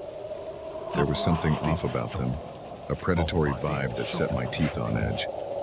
They'd spread out, taking up different booths, effectively surrounding the counter where I stood. "Hey, sweetheart," the biggest one called out. Let's call him Beard, on account of the scraggly mess on his face. "How about another round of coffee?" I plastered on my best waitress smile, the one I use when I'm trying to hide my discomfort. "Sure thing. But guys, I hate to be a buzzkill, but we close in 15 minutes. Beard exchanged glances with his buddies, a silent communication passing between them that made my stomach clench. "Oh, come on now," he said, his tone jovial, but with an undercurrent of menace. "Surely you can stay open a little longer for your best customers." I forced a laugh, trying to keep things light. "Sorry, boys, rules are rules. I gotta close up shop and head home." "Home, huh?" This from another guy, a wiry man with tattoos snaking up his neck. We'll call him Snake. "You got someone waiting for you there, sweetheart." The question sent a chill down my spine. I thought of my empty apartment, of how no one would miss me until my shift tomorrow evening. "My boyfriend?" I lied smoothly. "He's probably wondering where I am already." Beard grinned, showing teeth that were too white and sharp for comfort. Now, no need to fib to us. We're all friends here, aren't we?" Friends. Right. Friends don't make your skin crawl or your heart race with fear. I busied myself with wiping down the counter, trying to look anywhere but at their faces. My mind was racing, looking for a way out of this situation. The phone was in the back office. My cell was in my locker. The nearest houses were a good half-mile down the road. "You know," Beard said, standing up and stretching leisurely, "I'm thinking maybe we don't want coffee after all. Maybe we want something a little stronger. You got any booze stashed away back there?"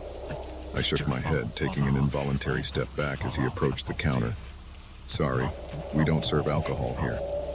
He leaned in close enough that I could smell the stale cigarette smoke on his breath. Come on, Sarah. I'm sure a smart girl like you knows where the good stuff is hidden. A jolt of fear shot through me. I hadn't told them my name. How do you know my name? I asked, unable to keep the tremor out of my voice. Beard's grin widened. Oh, we know all sorts of things about you, Sarah. We've been watching this place for a while now. Watching you. The others were standing now, forming a loose semicircle around the counter.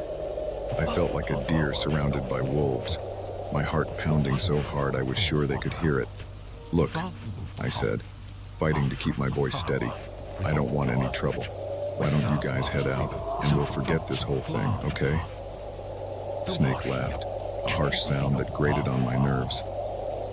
Oh, we're not going anywhere, sweetheart. The fun's just getting started. I saw Beard's hand moving towards his jacket pocket, and panic surged through me. Without thinking, I grabbed the pot of hot coffee and hurled it at him. He howled in pain as the scalding liquid splashed across his face and chest. I didn't wait to see more. I vaulted over the counter and made a mad dash for the back office. I could hear them shouting, the sound of tables and chairs being overturned in their pursuit. My trembling hands fumbled with the office door lock. Just as I got it secured, a body slammed against the other side. You shouldn't have done that, Sarah. Beard's voice, filled with rage. Now we're gonna have to teach you a lesson. I grabbed the phone, my fingers shaking as I dialed 911. Please pick up. Please pick up. 911. What's your emergency? The sound of the operator's voice nearly made me sob with relief. Please help me, I gasped. I'm at Mel's Diner off Highway 16. There are men here. They're trying to get to me. They're going to... The line went dead. I stared at the phone in horror, then looked up to see the cord dangling uselessly, cut from outside the office. The pounding on the door was getting more intense. I could hear the wood splintering. It wouldn't hold for long. Think, Sarah, think. My eyes darted around the small office, looking for anything I could use as a weapon. They landed on the small window near the ceiling, barely big enough for a person to squeeze through, but it was my only shot. I dragged the desk over, using it as a makeshift ladder. The window was stuck, paint sealed shut from years of disuse. I could hear the door beginning to give way as I struggled with the latch. With a final, desperate shove, the window popped open. I pulled myself up, wiggling through the tight space. My shirt caught on a nail, tearing as I tumbled out onto the gravel behind the diner. The shock of the fall knocked the wind out of me, but fear gave me the strength to scramble to my feet. I could hear shouting from inside, knew it was only moments before they realized where I'd gone. I ran like I'd never run before, my lungs burning and my feet bleeding from the gravel.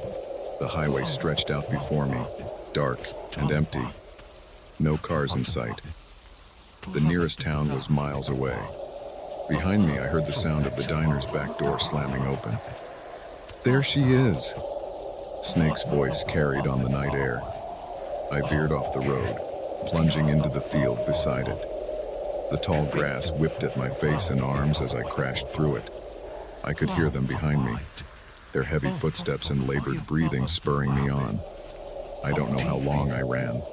Time seemed to stretch and warp, each second lasting an eternity. My legs felt like lead, my chest on fire, but I didn't dare stop. Just when I thought I couldn't go on, I saw it. Lights in the distance. A house. With a final burst of energy I didn't know I had, I sprinted towards those lights. Behind me, I could hear my pursuers, closer now. So close. I reached the house, pounding on the door with all my might. Help! I screamed. Please, somebody help me. The porch light flicked on. I heard movement inside. Please, please, please. The door opened, revealing an elderly man with a shotgun. His eyes widened as he took in my appearance, clothes torn, bleeding, wild-eyed with terror. Please, I gasped. They're after me. Help me. He didn't hesitate. He pulled me inside and slammed the door, locking it securely. "Martha," he called out. "Call the sheriff, now!" I collapsed on the floor, my body finally giving out. Through the window, I saw figures moving at the edge of the property, but they didn't approach. The sight of the old man's shotgun must have given them pause. What followed was a blur of police sirens, paramedics, and questions. Lots of questions. The men were caught a few days later trying to cross the state line. Turns out they were wanted for a string of assaults and murders across 3 states. I gave my statement, identified them in a lineup, and testified at their trial. But even seeing them led away in handcuffs didn't erase the terror of that night. It's been 2 years since then. I don't work night shifts anymore. Can't bring myself to be alone in the dark. I jump at shadows and loud noises. Every stranger is a potential threat. But I survived. I got away. And every day I remind myself of that. I'm not just a victim, I'm a survivor. And no matter how dark the night gets, I know now that I have the strength to make it through to the dawn.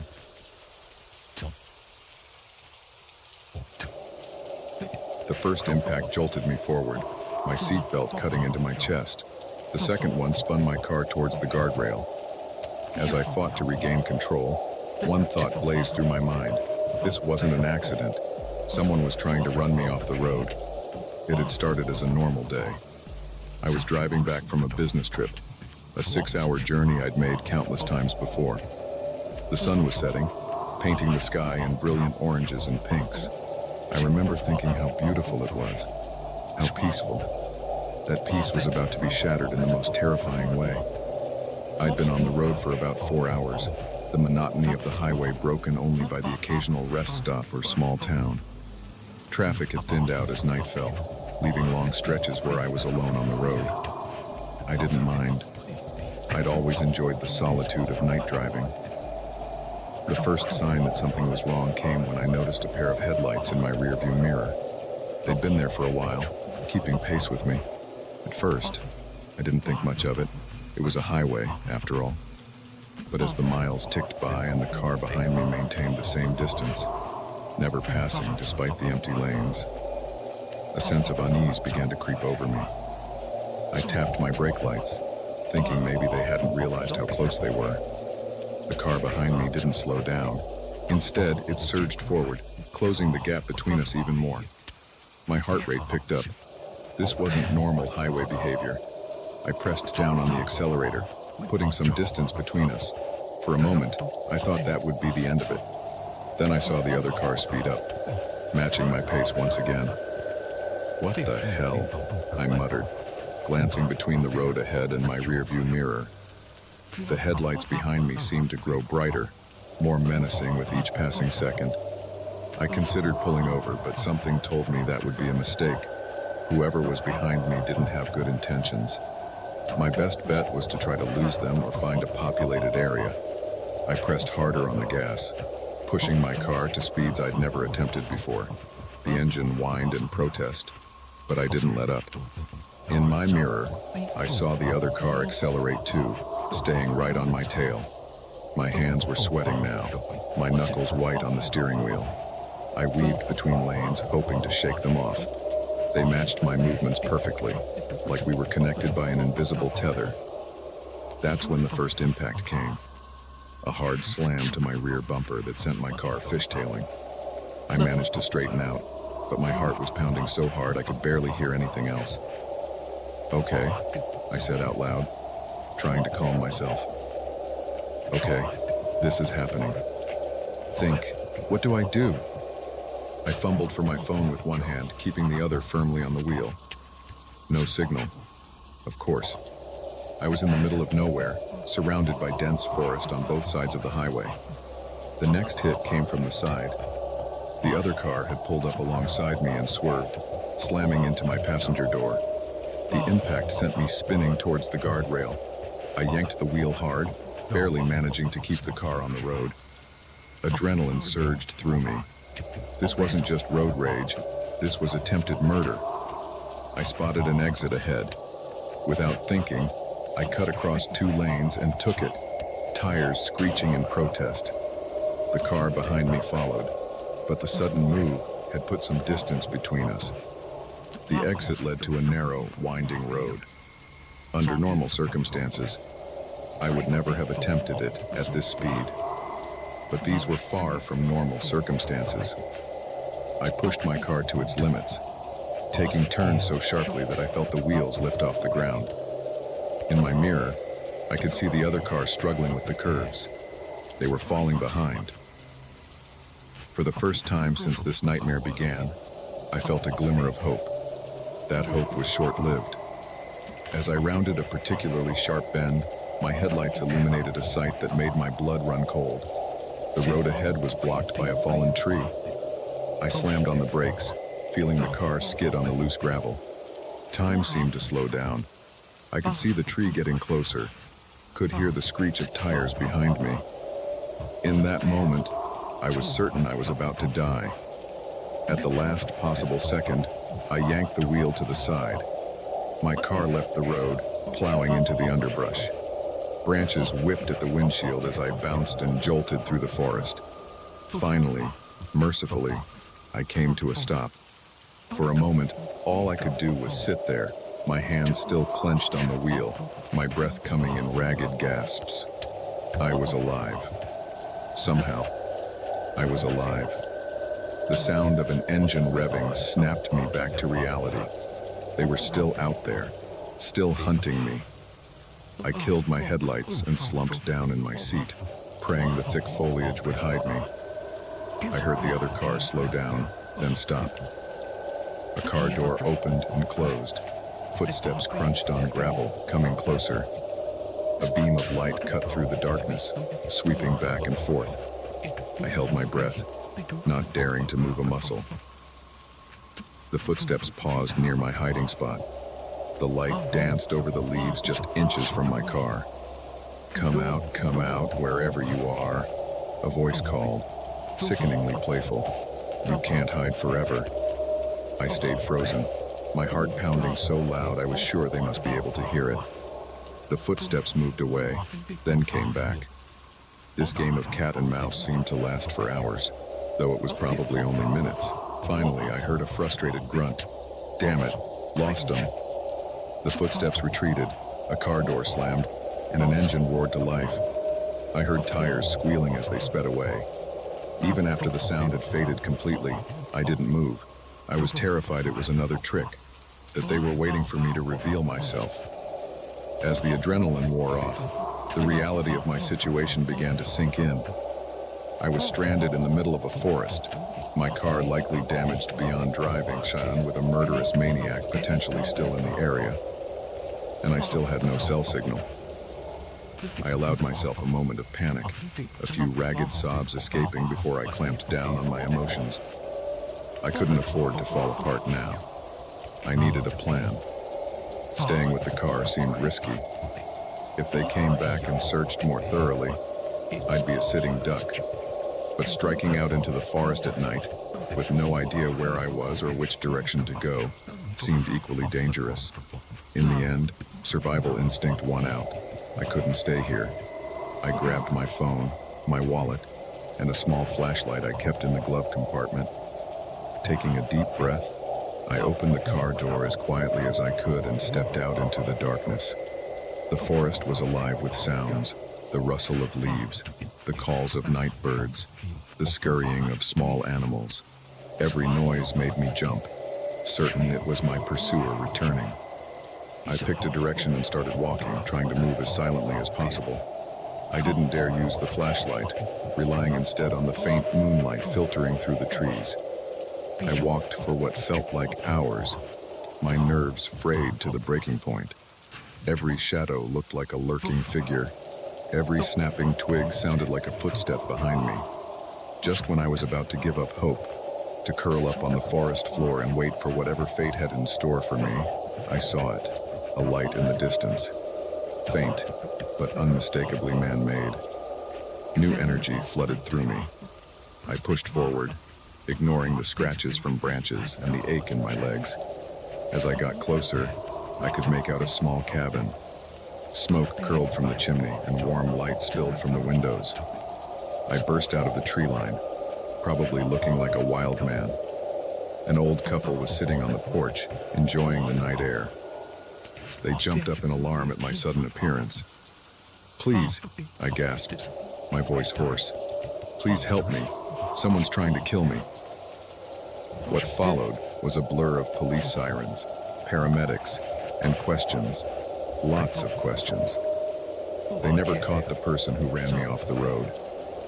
The car was found abandoned a few miles away, reported stolen from a town I'd passed through earlier that day. In the weeks and months that followed, I struggled to come to terms with what had happened. Why me? Was it random? Or had I been specifically targeted? The not knowing was almost worse than the attack itself. I couldn't bring myself to drive for a long time after that. Even now, years later, I get nervous on long road trips. I'm always checking my rearview mirror, always aware of the cars around me. But I survived. I outsmarted them, outlasted them, and every day, I remind myself of that. I'm not just a victim, I'm a survivor. And no matter how dark the road gets, I know now that I have the strength to make it through to the other side.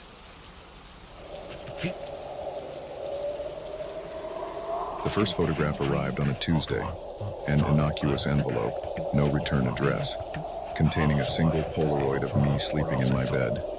That's when I realized the house I was watching wasn't empty after all. Someone was watching me back. I never thought house sitting could be dangerous. It was supposed to be an easy gig, a chance to get away from my cramped city apartment and enjoy some peace and quiet in the countryside. My college friend Jake had inherited this sprawling Victorian mansion from his grandmother, and he needed someone to look after it while he sorted out the estate. "It'll be great," Jake had said, handing me the keys. Total solitude, beautiful views, and hey, maybe you'll finally finish that novel you've been talking about for years. I jumped at the chance. A month in a picturesque country house, with nothing to do but write and relax. It sounded like paradise. The first week was everything I'd hoped for. I settled into a comfortable routine, writing in the mornings, exploring the extensive grounds in the afternoons, and spending my evenings curled up by the fireplace with a good book. The house was full of charming quirks, creaky floorboards, doors that didn't quite close right, windows that rattled in the wind, but that was part of its charm. It was on the 8th night that I first heard it, a soft thud from somewhere upstairs, like something being knocked over. I froze, my book forgotten in my lap, straining to listen. For a long moment, there was nothing but silence. Then, unmistakably, the sound of footsteps. My heart began to race. I was alone in the house, or at least, I was supposed to be. Jake had assured me that no one else had keys, that the place would be all mine for the month. I grabbed the fireplace poker, the only weapon-like object within reach, and crept towards the stairs. The old wood creaked under my feet, each sound impossibly loud in the quiet house. "Hello?" I called out, trying to keep my voice steady. "Is someone there?" No response, just the oppressive silence of the big, empty house. I climbed the stairs slowly, the poker clutched tightly in my sweating hands. At the top, I paused, listening. Nothing. I checked each room carefully, flicking on lights, looking under beds and in closets. Everything was exactly as it should be. No sign of an intruder. I laughed nervously, feeling a bit foolish. It was probably just the house settling, I told myself. Old buildings make all sorts of noises. I was letting my imagination run wild. But as I climbed back into bed that night, I couldn't shake the feeling that something wasn't right, that I wasn't as alone as I thought I was. The next few days passed uneventfully. I threw myself into my writing, trying to ignore the lingering unease that had settled over me. But I found myself jumping at every creak and groan of the house, constantly looking over my shoulder. Then came the photograph. I found the envelope tucked halfway under the front door when I went to get the mail. No stamp, no return address. Just my name scrawled across the front in messy handwriting. Inside was a single Polaroid. The image was dark, grainy, but unmistakable. It showed me, asleep in bed, taken from the doorway of the bedroom. My blood ran cold. This wasn't my imagination. Someone had been in the house. Someone had been in my room while I slept. With shaking hands, I called Jake. "Are you sure no one else has access to the house?" I asked, trying to keep the panic out of my voice. "Positive," Jake replied. Grams was pretty paranoid in her old age. She changed all the locks before she died. I'm the only one with keys, and I gave the only copy to you. I wanted to believe him, but the photograph in my hand said otherwise. That night, I double and triple checked every door and window before going to bed. I pushed a heavy dresser in front of my bedroom door and slept with the fireplace poker next to me. But sleep didn't come easily. Every noise, every shadow seemed sinister. I dozed fitfully, jerking awake at the slightest sound. The next morning, I found another envelope. This time, the photo showed me at my laptop, writing. It had been taken through the study window. I called the local police, but they were skeptical. No signs of forced entry, nothing stolen. They suggested it might be a prank, maybe by some local kids. They promised to increase patrols in the area, but didn't seem overly concerned. I knew it wasn't a prank. The photos kept coming, one every day. Me reading in the library, me making dinner in the kitchen, me standing at the bedroom window looking out at the night. I became a prisoner in the house, keeping all the curtains drawn, jumping at every sound. I couldn't shake the feeling of being watched, even in the most private moments. I begged Jake to let me leave, to find someone else to watch the house. But he was in Europe, dealing with legal issues related to the estate. He promised he'd be back as soon as he could, but it would be at least another week. So I stayed, my nerves fraying more with each passing day. I set up makeshift alarms, cans on strings by the doors and windows, anything that would make noise if disturbed. I slept in short bursts, never more than an hour at a time. It was during one of these fitful naps that I heard it. The soft click of a camera shutter. My eyes flew open, but I forced myself to remain still, to keep my breathing even. There in the darkness, I saw a shape, a figure standing in the doorway of my room. Terror paralyzed me. I wanted to scream, to run, but my body wouldn't respond. I lay there, heart pounding, as the figure raised the camera again. Click. The sound galvanized me into action. I leapt from the bed, swinging the fireplace poker wildly. The figure dodged, inhumanly fast, and darted out of the room. I gave chase, my fear turning to rage. Enough was enough. I was going to end this one way or another. The intruder was quick, but I knew the layout of the house better. I heard them stumble on the stairs, and I pressed my advantage. As we reached the ground floor, I managed to corner them in the library. "Who are you?" I demanded, brandishing the poker. "What do you want from me?" The figure turned, and in the dim light filtering through the curtains, I caught my first clear glimpse of my tormentor. It was a woman, probably in her 60s, with wild gray hair and eyes that burned with an unsettling intensity. "This is my house," she hissed. "You don't belong here. None of you belong here." Recognition dawned. The old photos I'd seen around the house, the ones Jake had said were of his grandmother. "You're Margaret," I said, my voice barely a whisper. "Jake's grandmother. But you're supposed to be dead." She laughed, a harsh, bitter sound. "Dead? Is that what they told you? They tried to get rid of me, to lock me away. Said I was crazy, but I showed them. I hid. I waited. This is my house. Mine." My mind was reeling. Jake had lied. His grandmother wasn't dead. She was very much alive and clearly not in her right mind. "Margaret," I said, trying to keep my voice calm, "I'm not here to take your house. I'm just watching it for Jake, for your grandson." "Liar!" she shrieked. "You're all liars. You want to steal my home just like they did, but I won't let you. I'll drive you out just like all the others." She lunged at me, surprisingly spry for her age. I dodged, but she managed to knock the poker from my hand. We grappled, crashing into bookshelves and furniture. Despite her age, Margaret was strong, fueled by madness and desperation. But I was younger, and fear gave me strength I didn't know I had. Finally, I managed to pin her down. She struggled and cursed, but I held on. "I'm sorry," I panted. "I'm so sorry, but this has to end." I don't know how long we stayed like that, me restraining her as she alternately screamed threats and pleaded to be let go. Eventually, exhaustion took over, and she fell into a fitful sleep. With shaking hands, I called the police. Then I called Jake. The next few hours were a blur of police statements and paramedics. Margaret was taken away, still ranting about the house being hers. Jake arrived, looking shell-shocked and guilty. "I'm so sorry," he kept saying. "I never thought." We all believed she was dead. The nursing home said she'd passed in her sleep. We had a funeral and everything. The truth came out in bits and pieces. Margaret had indeed been in a nursing home, diagnosed with severe paranoid delusions. She'd faked her own death somehow and made her way back to the house.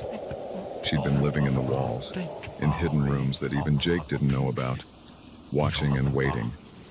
I left that day, still shaken by the ordeal.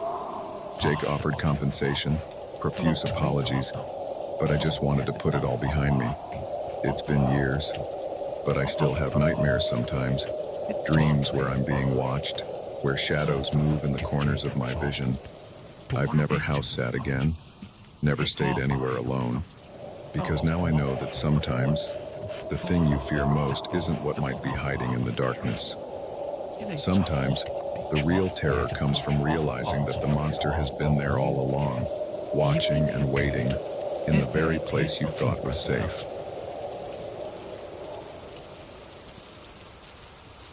The first footprint appeared in the sand just outside our bedroom window. By morning, there was a complete circle around the beach house. That's when I realized our romantic getaway had become a fight for survival. Sarah and I had been looking forward to this vacation for months. Both of us were buried in high-stress jobs in the city, and the idea of a week alone in a secluded beach house seemed like paradise. No phones, no internet, just us and the sound of the waves.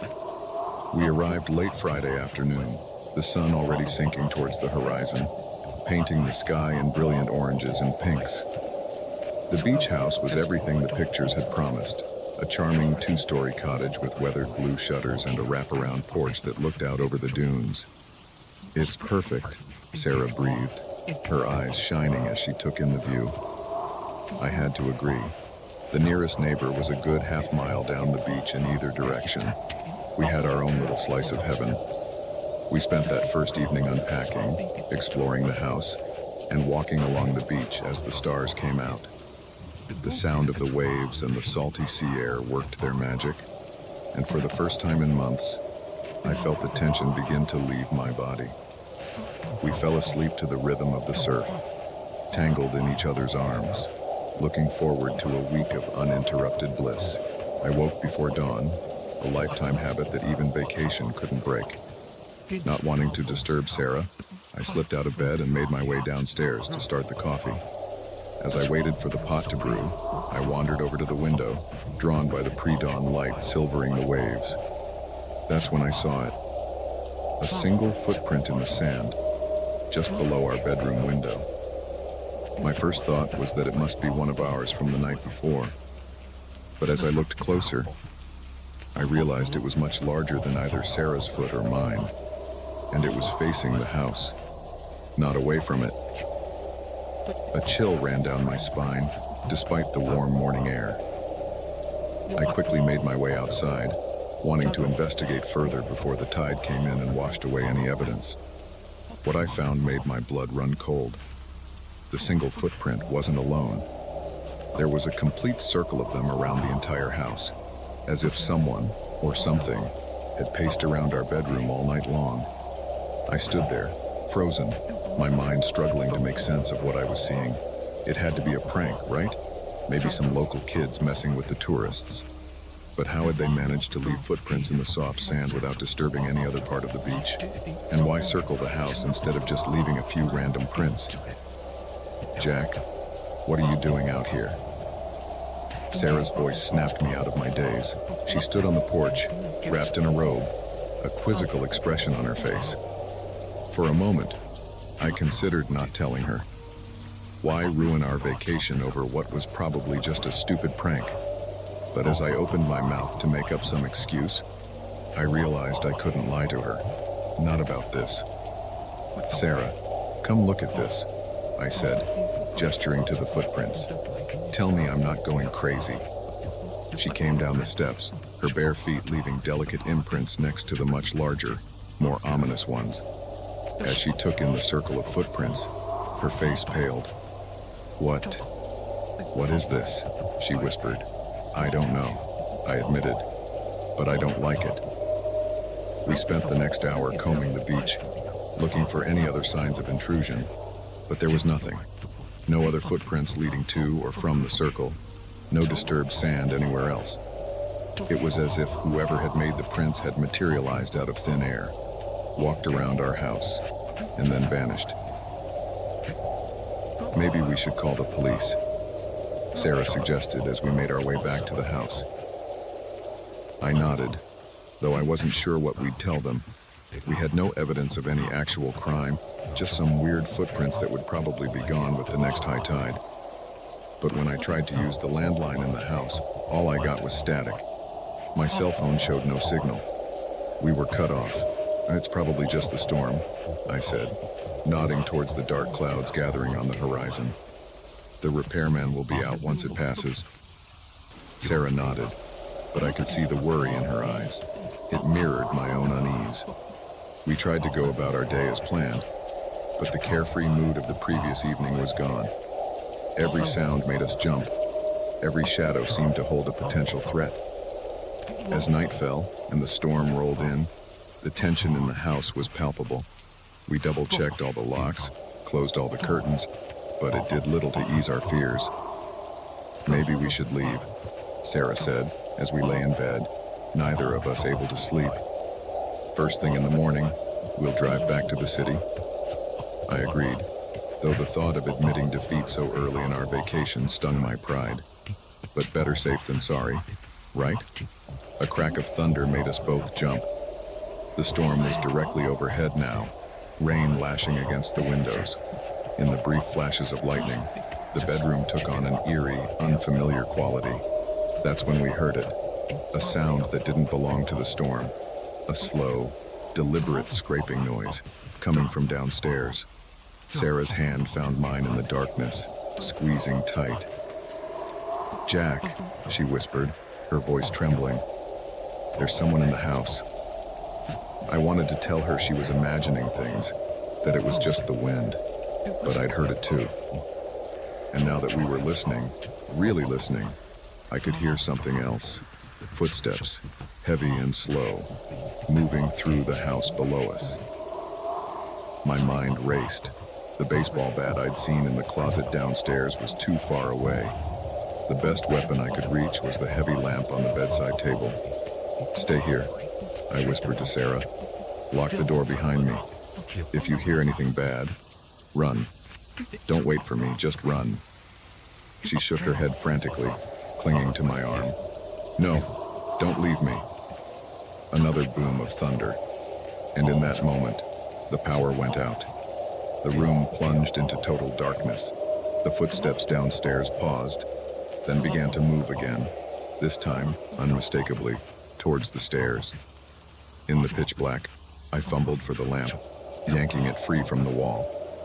Sarah was breathing fast and shallow beside me, her fear palpable in the darkness. The stairs creaked, one by one, slow, methodical. Whatever was down there, it wasn't trying to hide its approach. I stood, positioning myself between the bed and the door. My palms were sweaty on the base of the lamp, but I gripped it tightly, ready to swing at anything that came through that door. The footsteps reached the top of the stairs. They paused, as if considering which way to go. Then, with dreadful inevitability, they started moving towards our room. I could hear Sarah behind me, whispering what sounded like a prayer. The doorknob began to turn, slowly, so slowly, In that moment, survival instinct took over. I lunged forward, swinging the lamp with all my might just as the door began to open. There was a sickening thud and a cry of pain. Something heavy fell to the floor. Without thinking, I grabbed Sarah's hand and bolted for the door, leaping over the prone figure in the doorway. We ran blindly down the stairs, our only guide the flashes of lightning through the windows. Behind us, I could hear movement, a low growl that sounded more animal than human. We burst out of the front door into the raging storm. Rain lashed at us, the wind nearly knocking us off our feet. But we didn't stop. We ran down the beach, the wet sand sucking at our feet, making every step a struggle. I don't know how long we ran. It could have been minutes or hours. The storm raged around us and behind us. I didn't dare look back to see if we were being followed. Finally, we saw lights in the distance, the next house down the beach. We stumbled towards it, our last reserves of energy draining away. The owners, an elderly couple, were alarmed to find two soaked-eyed, terrified strangers pounding on their door in the middle of a storm. But they let us in, gave us blankets, and called the police. By the time the storm cleared and the police were able to check out our rental, there was no sign of an intruder, no footprints in the sand, no evidence of a break-in. Even the lamp was back on the bedside table, though I know I'd swung it at something. The official report chalked it up to an overactive imagination and the effects of the storm. But Sarah and I know what we experienced. We know what we heard, what we saw. We never went back to that beach house, never took another secluded vacation. These days, we stick to crowded resorts in busy cities, because we learned the hard way that sometimes isolation isn't peaceful. Sometimes it's deadly. And sometimes the footprints in the sand are trying to tell you something, a warning that you're not as alone as you think you are.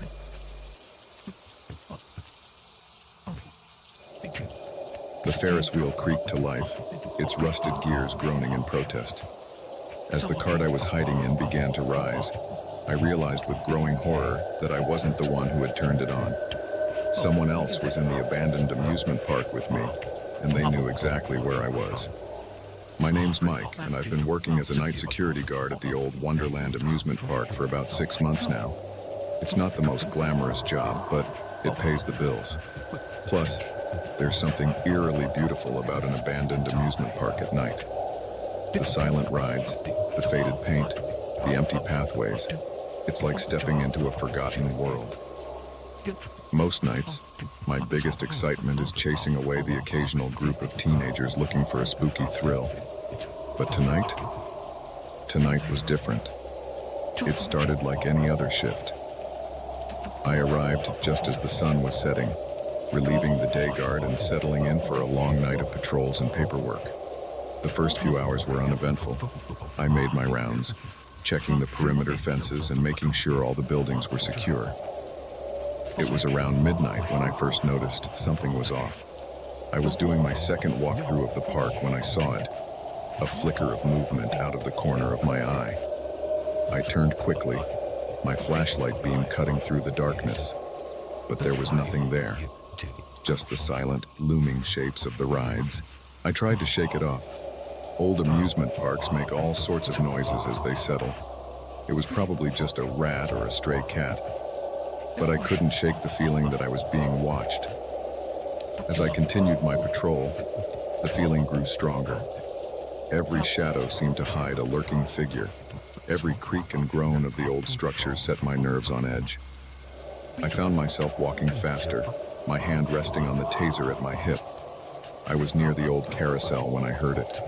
A laugh, high and manic, it echoed through the empty park.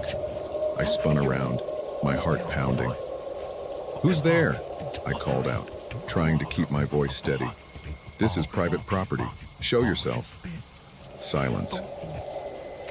Then, another laugh. This time from a different direction. It was like they were toying with me, leading me on a twisted game of cat and mouse. I radioed for backup, but all I got was static. My cell phone showed no signal. I was on my own. Against my better judgment, I decided to investigate. I followed the sound of the laughter. my flashlight beam bouncing erratically as I moved. It led me deeper into the park, past the dilapidated food stalls and towards the towering silhouette of the Ferris wheel. As I approached, I saw something that made my blood run cold. The control panel for the Ferris wheel was open, wires exposed. Someone had been tampering with it. Before I could process what this meant, I heard footsteps behind me. I whirled around, but my flashlight beam met only empty air. The footsteps were getting closer, coming from all directions at once. Panic surged through me. I did the only thing I could think of. I ran for the nearest hiding spot, one of the Ferris wheel carts. I climbed in, crouching down low, and waited. The footsteps grew louder, then stopped. For a long moment, there was nothing but the sound of my own ragged breathing. Then, without warning, the Ferris wheel lurched into motion. Terror gripped me as my cart began to rise. Whoever was out there knew exactly where I was, and they were playing with me like a cat with a mouse. As I reached the top of the wheel's rotation, the ride ground to a halt. I was suspended high above the park, trapped and exposed. From this vantage point, I could see figures moving in the shadows below. Not one, but several. They were spreading out, covering all possible escape routes. My mind raced. Who were these people? What did they want? I thought about the strange occurrences over the past few weeks. Equipment going missing, odd noises during the night shift, unexplained power outages. Had it all been leading up to this? A voice called out from below, amplified by some kind of speaker system. Welcome, Mike, to tonight's special performance. We hope you're enjoying the view. I recognized that voice. It belonged to Jake, one of the day shift guards. But why would he be doing this? What's going on, Jake? I shouted back, trying to keep the fear out of my voice. What is this? A chorus of laughter answered me. Oh, Mike, Jake's voice responded, dripping with mock sympathy. You really have no idea, do you? Did you think this was just some rundown amusement park? That you were here to guard against vandals and thrill-seeking teens? My mind was reeling. What was he talking about? This park sits on something valuable, Mike. Something a lot of people would kill for. And you've been an unwitting guard dog, keeping away anyone who might discover our little operation. Realization dawned on me. The odd shipments that arrived in the dead of night. The areas of the park, I was told, were structurally unsound and off-limits. They'd been using the abandoned park as a cover for something illegal. Drugs, weapons. I didn't know, but I was certain I wasn't meant to leave here alive now that I'd seen too much. Now, Jake continued, we could just kill you. But where's the fun in that? We've prepared some games for you, Mike. If you survive them, maybe we'll let you join our little family. If not, well, accidents happen in old amusement parks all the time, don't they? The Ferris wheel groaned back to life, lowering my cart to the ground. As soon as it was low enough, I leaped out, my legs nearly buckling as I hit the ground. I could hear them coming for me, their footsteps and laughter echoing through the park. What followed was the most terrifying night of my life. They had rigged the entire park into a deadly playground. Rides sprung to life as I passed, nearly crushing me. Tripwires sent me tumbling, barely avoiding rusted spikes. At one point, I found myself in the old house of mirrors, surrounded by distorted reflections of my pursuers, unable to tell which were real and which were illusions. But I had one advantage they didn't count on. I knew this park better than anyone.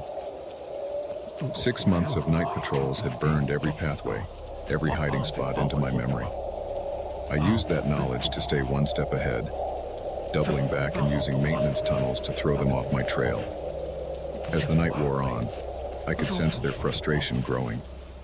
Their taunts became angrier, their traps more reckless. I managed to turn some of their own tricks against them, leading one of them into a snare they'd set for me.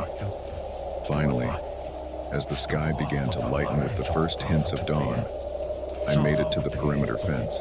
I could hear them closing in behind me, Jake's voice growing hoarse as he shouted orders to the others.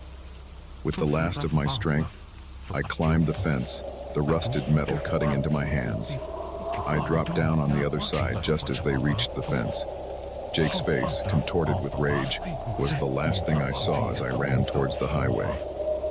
I flagged down the first car I saw, probably looking like a madman with my torn clothes and wild eyes. The elderly couple inside were reluctant to stop at first, but something in my desperate expression must have convinced them.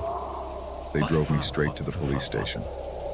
What followed was a whirlwind of police statements, FBI investigations, and media frenzy. It turned out the park had been used as a front for a major drug trafficking operation. Jake and his crew were arrested, along with several high-ranking officials who had been on the take. I was hailed as a hero, offered commendations and job opportunities, but all I could think about was how close I'd come to dying in that park. How a mundane night shift had turned into a fight for survival. These days, I work as a security consultant, helping design systems to prevent the kind of infiltration that happened at Wonderland. But I'll never forget that night. Sometimes, in my dreams, I'm back on that Ferris wheel, suspended above a dark playground of terror, and I wonder, if the sun hadn't risen when it did, would I have made it out alive? One thing's for certain, I'll never look at an amusement park the same way again. Behind the cheerful music and colorful lights, I now know that sometimes the real horrors are hidden in plain sight, waiting for the sun to go down and the games to begin.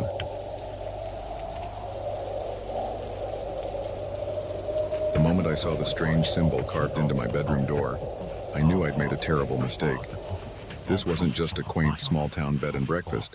It was the heart of something far more sinister, and I was trapped right in the middle of it. I hadn't planned on stopping in Millbrook.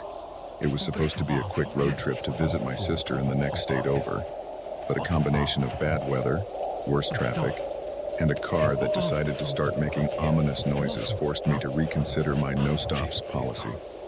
As I pulled into the town, the sun was already setting, casting long shadows across the picturesque main street. Millbrook looked like something out of a Norman Rockwell painting, all quaint storefronts and friendly faces. It was almost too perfect, but I was too tired to care. The Millbrook Inn stood at the end of the street, a Victorian-style house with a wide porch and cheerful flower boxes.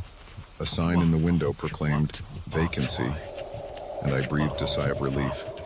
The woman who greeted me at the door looked like everyone's ideal grandmother. Silver hair in a neat bun, kind eyes behind wire-rimmed glasses, and an apron dusted with flour. "Welcome to Millbrook, dear," she said, her smile warm and inviting. "I'm Martha. You look like you could use a hot meal and a soft bed." I couldn't argue with that. As Martha led me to my room, chattering about the town's history and the weather, I found myself relaxing for the first time in hours. The room was cozy, with a four-poster bed and antique furnishings. It smelled of lavender and fresh linens. "Dinner's at 7 in the main dining room," Martha said as she handed me the key. "Don't be late. We've got a special roast tonight." I thanked her and settled in, taking a quick shower before heading down to dinner. The dining room was full when I arrived, other guests and what seemed to be some locals all seated around a large table. Martha's husband, George, was at the head, carving a roast that smelled divine. As I took my seat, I noticed something odd. Everyone at the table was wearing the same pendant, a small silver disc with a strange symbol etched into it. I assumed it must be some local tradition and thought nothing more of it. The conversation flowed easily, everyone curious about the newcomer in town. They asked about my journey, my destination, my life back home. I found myself sharing more than I usually would with strangers, drawn in by their seemingly genuine interest. It wasn't until I was halfway through my second helping of roast that I realized no one had touched their own plates. They were all watching me eat with an intensity that made me uncomfortable. Is everything okay?" I asked, lowering my fork. Martha laughed, a tinkling sound that didn't quite reach her eyes. "Of course, dear. We're just so glad you're enjoying the meal. It's not often we get visitors in Millbrook." The rest of the dinner passed in a blur. I found myself growing drowsy, my limbs heavy. I blamed it on the long day of driving and the hearty meal, excusing myself to head to bed early. As I climbed the stairs, the world seemed to tilt and sway. I stumbled into my room, barely managing to lock the door before collapsing onto the bed. As consciousness slipped away, I had a fleeting thought that something wasn't right. But before I could grasp it, darkness took me. I woke with a start, disoriented and groggy. The room was dark, but a sliver of moonlight cut through the curtains, illuminating something that hadn't been there before. Carved into the wooden door was the same symbol I'd seen on the pendants at dinner. Fully awake now, I scrambled out of bed. My head was pounding, and my mouth felt like it was stuffed with cotton. Drugged, I realized with growing horror. They'd drugged me at dinner. I tried the door, but it was locked from the outside. The window was my next option, but when I pulled back the curtains, I found it boarded up. I was trapped. Panic threatened to overwhelm me, but I forced it down. I needed to think, to find a way out. I searched the room for anything I could use as a weapon or tool, but came up empty. Whoever had prepared this room had done a thorough job of removing anything useful. As I stood there, trying to come up with a plan, I heard it, chanting, low and rhythmic, coming from somewhere below. I pressed my ear to the floor, straining to make out the words. It was like nothing I'd ever heard before. A language that sounded ancient and somehow wrong. The chanting grew louder, and with it came the sound of footsteps on the stairs. My heart raced as I looked around desperately for somewhere to hide, but there was nowhere. I was cornered. The lock clicked, and the door swung open. Martha stood there, but she was hardly recognizable as the kindly innkeeper from earlier. Her eyes gleamed with a fanatical light, and her smile was predatory. "It's time, my dear," she said, her voice oddly resonant. "The sleeping god awaits his sacrifice." Two men appeared behind her, grabbing my arms before I could react. I struggled, but whatever they had drugged me with left me weak and uncoordinated. They dragged me from the room and down the stairs. The main room of the inn had been transformed. The furniture was pushed to the walls, and in the center was a large stone altar that I was certain hadn't been there before. The other dinner guests stood around it, all wearing hooded robes, their pendants glowing with an eerie light. As they forced me towards the altar, my mind raced. This couldn't be happening. Things like this didn't happen in real life. Any moment now, I'd wake up and realize this was all a bizarre dream brought on by bad road food. But the cold stone against my back as they laid me on the altar was all too real. The chanting grew louder, and I could feel a vibration in the air, a building pressure that made my ears pop. George approached, holding an ornate dagger. His eyes were completely black, reflecting no light. "For centuries, we have kept the faith," he intoned. "For centuries, we have fed the sleeping god, keeping him appeased, keeping him sleeping. And now, with your sacrifice, we ensure another century of peace." I wanted to scream, to beg, to reason with them, but no sound would come out. I was paralyzed, whether from fear or whatever drug they had given me. I couldn't tell. George raised the dagger, the blade catching the candlelight. In that moment, as I stared death in the face, something inside me snapped. With strength born of desperation, I wrenched my arm free and grabbed the pendant from around George's neck. The moment my fingers closed around it, a shock went through my body. The pendant burned white hot, and a scream tore from my throat, but it wasn't my voice. It was something older, something terrifying. The cultists fell back, their faces masks of terror. The pressure in the room built to an unbearable level, and then, with a sound like reality itself tearing, everything went black. I came to on the side of the road, miles outside of Millbrook. My car was there, running smoothly as if it had never had a problem. There was no sign of the town, no sign of the cult, no sign that any of it had ever happened. But clutched in my hand, the silver pendant remained. And sometimes, Late at night, I can still hear the chanting. I never told anyone what happened in Millbrook. Who would believe me? I threw away the pendant, moved to a new city, tried to forget. But I know the truth now. I know that behind some small towns, picture-perfect facades, ancient horrors slumber. And sometimes they wake up hungry. I don't take road trips anymore. I don't stop in small towns. And I never, ever stay at bed and breakfasts. Because you never know when you might find yourself on the menu.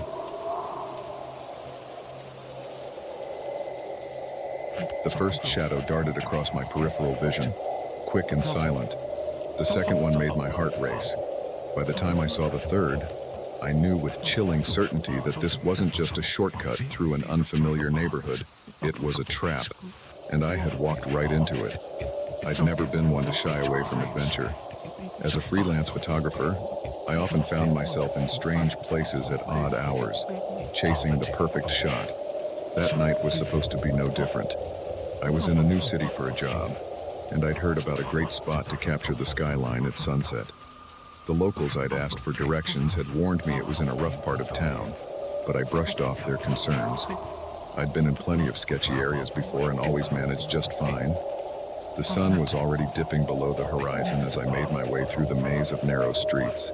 The fading light cast long shadows, turning familiar objects into looming, sinister shapes.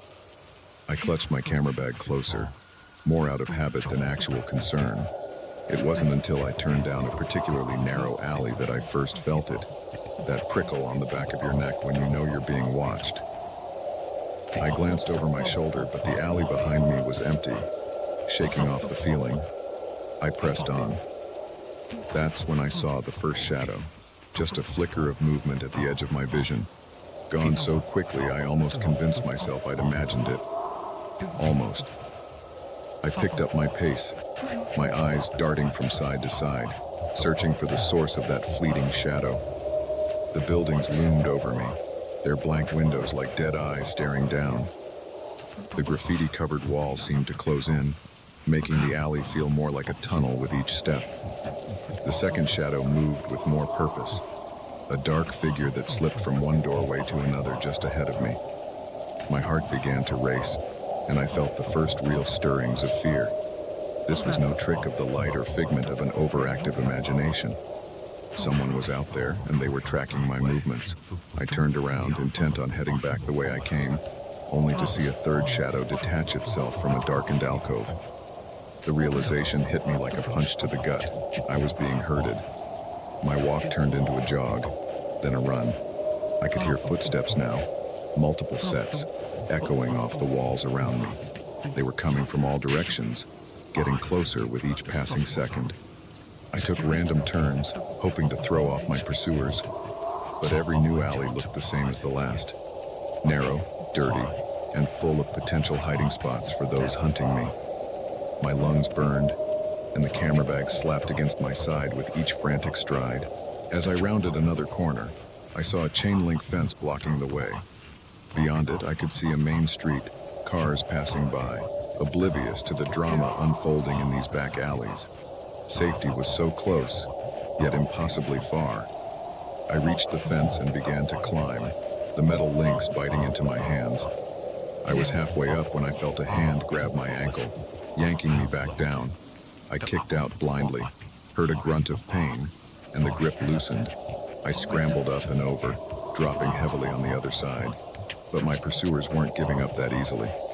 I could hear them scaling the fence behind me as I sprinted towards the main street. My only hope was to reach those cars, those people, before they caught up. I burst out onto the sidewalk, gasping for breath, wild-eyed and disheveled. A few pedestrians gave me startled looks, but no one stopped to help. I spun around, expecting to see my attackers emerging from the alley. But there was no one there. It was as if they'd vanished into thin air. For a moment, I stood there, my heart pounding, wondering if I'd imagined the whole thing. But the scratches on my hands from the fence and the ache in my ankle where I'd been grabbed were very real. A police car cruised by, and I flagged it down, relief flooding through me. The officers listened to my story with skeptical expressions. but they agreed to take a look around the area. They found nothing. No suspicious characters. No signs of anyone lurking in the alleys. Probably just some kids messing around, one of the officers suggested. This area can get a bit rough after dark.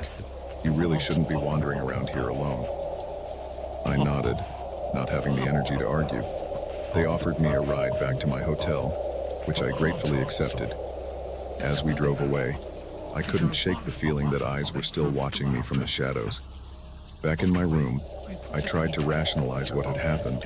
Maybe it really had just been some local teens trying to scare a tourist. Maybe I'd let my imagination run wild in an unfamiliar place.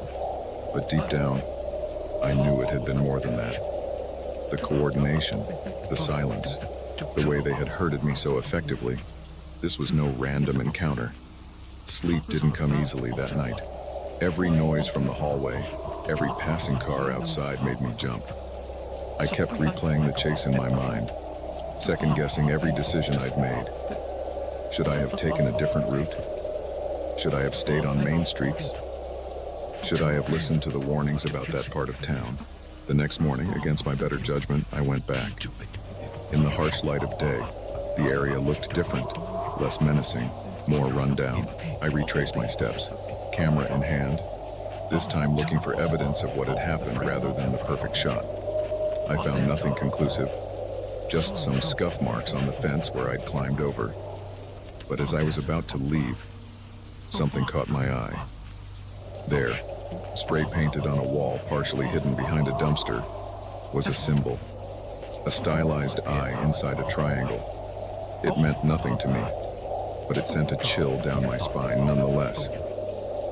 I snapped a photo of the symbol and left quickly, feeling exposed in the daylight. Back at my hotel, I spent hours researching, trying to find any meaning behind the symbol. My search led me down a rabbit hole of conspiracy theories and urban legends. Stories of shadowy organizations that controlled cities from the underground, of initiation rites that involved hunting humans through urban labyrinths. Most of it was clearly nonsense, but some details resonated uncomfortably with my experience. The coordinated pursuit, the sudden disappearance when witnesses appeared, the marking left behind. It was all too similar to some of the stories I read. I never did get that skyline shot. I finished my assignment with safe and boring photos taken in well-lit, populated areas. And as soon as the job was done, I left the city, looking over my shoulder the entire way to the airport. In the years since, I've become more cautious in my work. I stick to main roads, well-populated areas. I don't go out alone at night in unfamiliar places. Some might call it paranoia, but I call it survival. But sometimes, late at night when I'm editing photos, I'll catch a glimpse of something in the background of a shot, a shadow where there shouldn't be one, a figure just out of focus. And I'll remember that night, running through those alleys, the sound of footsteps echoing all around me. I don't know who they were or what they wanted. I don't know if I was targeted specifically or if I was just in the wrong place at the wrong time. But I do know this. There are parts of our cities that don't appear on any map. There are people who move in the shadows, unseen by those who live in the light. And sometimes, if you're not careful, you might find yourself in their world. So the next time you're in an unfamiliar place and you feel that prickle on the back of your neck, that sense that you're being watched, don't ignore it. Don't try to rationalize it away. Run. Run as fast as you can towards the light, towards people, towards safety, because you never know when a simple shortcut might turn into something far more dangerous. And if you ever see that symbol, that eye in the triangle, turn around, go back the way you came. Some mysteries are better left unsolved, some worlds better left unexplored, because once you've glimpsed what lurks in the shadows, you can never truly return to the light.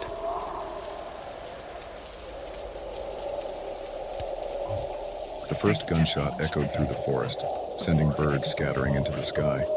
The second one hit the tree next to me, showering bark across my face. That's when I realized this wasn't just illegal poaching. They were hunting me. My name's Sarah, and I've been a park ranger at Whispering Pines National Forest for the past 5 years. It's a job I love, being out in nature, protecting the wildlife, educating visitors about conservation, but nothing in my training could have prepared me for that day. It started like any other patrol.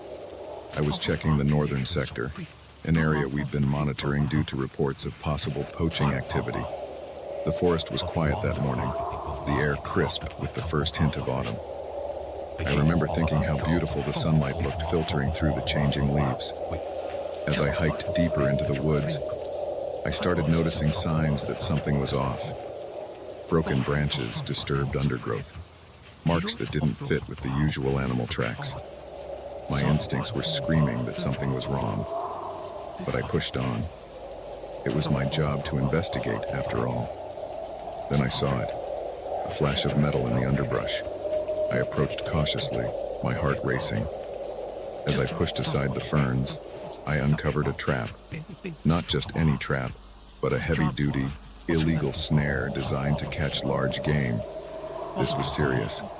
We'd had issues with poachers before, but never anything this sophisticated. I radioed back to base, reporting my find and requesting backup. But as I was describing the location, I heard voices in the distance. Quickly, I cut the transmission, not wanting to alert whoever was out there to my presence. Crouching low, I moved towards the sound. Two men came into view, dressed in camouflage and carrying high-powered rifles. They were talking in low voices, discussing their haul for the day. From their conversation, I realized this wasn't just opportunistic poaching. This was an organized operation. I needed evidence. Slowly, carefully, I reached for my camera. If I could get some clear shots of their faces, their weapons, it would be enough for a solid case. I raised the camera, focused, and pressed the shutter. The click seemed deafening in the quiet forest. Both men whirled around, their rifles coming up. I froze, praying they hadn't seen me. For a long moment, nothing moved. Then one of them gestured silently, and they began to move in my direction. I knew I had to get out of there. As quietly as I could, I began to back away. But in my haste, I stepped on a dry branch. The snap might as well have been a gunshot. "Over there!" one of the men shouted. That's when the first shot rang out. I didn't wait to see if it was a warning or if they were aiming to kill. I ran. Branches whipped at my face as I crashed through the underbrush. I could hear them behind me, shouting to each other as they gave chase. The second shot splintered the tree beside me, and I realized with a jolt of terror that they weren't trying to scare me off. They were shooting to kill. I ran harder than I'd ever run in my life. My lungs burned, and my legs felt like lead, but fear kept me going. I knew these woods better than they did. It was my only advantage. As I ran, my mind raced, trying to form a plan. The nearest ranger station was miles away. My radio was useless this deep in the forest. I was on my own. I veered off the trail, heading towards a series of caves I knew were nearby. If I could reach them, maybe I could hide, lose my pursuers in the maze-like tunnels. The sound of a stream reached my ears, and hope surged through me. The caves were just beyond it, but as I burst out of the tree line, my heart sank. The recent rains had swollen the usually placid stream into a raging torrent. For a moment, I hesitated. Trying to cross could be deadly, but the sound of voices behind me made the decision for me. I had to risk it. The water was ice cold and faster than I'd anticipated. I struggled against the current, my feet slipping on the smooth rocks. Halfway across, I lost my footing. The world tilted, and suddenly I was underwater, tumbling helplessly in the churning rapids. I fought my way to the surface, gasping for air. Through water-blurred eyes, I saw the cave entrance rushing towards me. With the last of my strength, I reached out and managed to grab onto a protruding rock. Hauling myself out of the water, I collapsed on the cave floor, shivering and coughing. But I couldn't rest. I could hear shouting from the other side of the stream. They were still coming. Stumbling to my feet, I plunged deeper into the cave. The darkness swallowed me, and I had to feel my way along the rough walls. Behind me, I heard splashing. They were crossing the stream. I moved faster, ignoring the scrapes and bruises as I bumped into unseen obstacles. The cave twisted and turned, branching off in multiple directions. I took random turns, hoping to lose them in the labyrinth. After what felt like hours but was probably only minutes, I found myself in a small chamber. Faint light filtered in from a crack in the ceiling, illuminating a space barely big enough to stand in. It would have to do. I wedged myself into a crevice, trying to quiet my breathing, and I waited. Time seemed to stretch endlessly. I could hear them moving through the caves, their voices echoing off the stone walls. Sometimes they sounded far away, sometimes terrifyingly close. "She has to be in here somewhere," one of them growled, his voice unnervingly near. "We can't leave any witnesses," the other replied. "Boss will have our heads if this operation gets blown." I pressed myself further into the crevice, hardly daring to breathe. A beam of light swept across the chamber as one of them passed by my hiding spot. For a heart-stopping moment, I was sure he'd seen me. But the light moved on, and their voices faded as they continued down another tunnel. I don't know how long I stayed there, frozen in fear. It felt like days. Eventually, the cave fell silent, but still I waited, terrified it might be a trick. It wasn't until I saw the light changing, signaling the approach of dusk, that I finally dared to move. Every muscle screamed in protest as I uncurled from my hiding spot. Slowly, cautiously, I made my way back through the caves. The forest was quiet when I emerged, painted in the golden hues of sunset. There was no sign of the poachers. Somehow, miraculously, I'd outlasted them. On shaky legs, I began the long trek back to the ranger station. It was fully dark by the time I stumbled out of the woods, probably looking like something out of a horror movie, soaked, covered in mud and scratches, wild-eyed with fear and exhaustion. My colleagues were shocked when I burst in, babbling about armed poachers and being hunted through the forest. They'd been about to send out a search party, worried when I hadn't checked in or returned from my patrol. The next few days were a blur of police statements, Park Service investigations, and my own debriefing. They found evidence of the poaching operation, hidden caches of weapons, more traps, even a makeshift processing camp deep in the woods. But of the men who'd chased me, there was no sign. They'd vanished like ghosts. In the weeks that followed, as the investigation continued and security in the park was tightened, I struggled to come to terms with what had happened. The forest I'd always seen as a sanctuary now felt threatening. Every shadow held potential danger. Every unexpected sound sent my heart racing. But slowly, as the days passed and the nightmares began to fade, I found my fear turning to determination. These people had invaded my forest, threatened the animals I'd sworn to protect, and tried to kill me to cover their crimes. I wouldn't let them win by giving in to fear. I went back to work, more vigilant than ever. I helped train other rangers on what to look for, how to spot signs of poaching activity.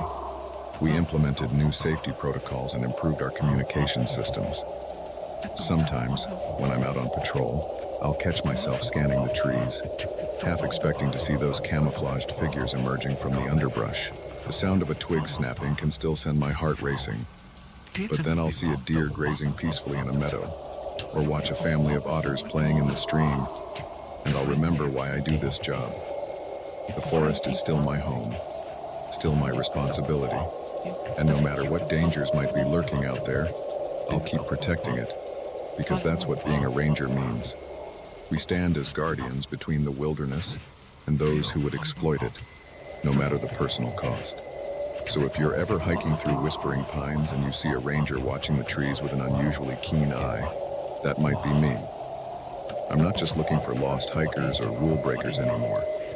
I'm watching for shadows that move against the wind, for flashes of metal where no metal should be, because I know now that sometimes the most dangerous predators in the forest walk on two legs, and I'll be damned if I let them hunt in my woods again.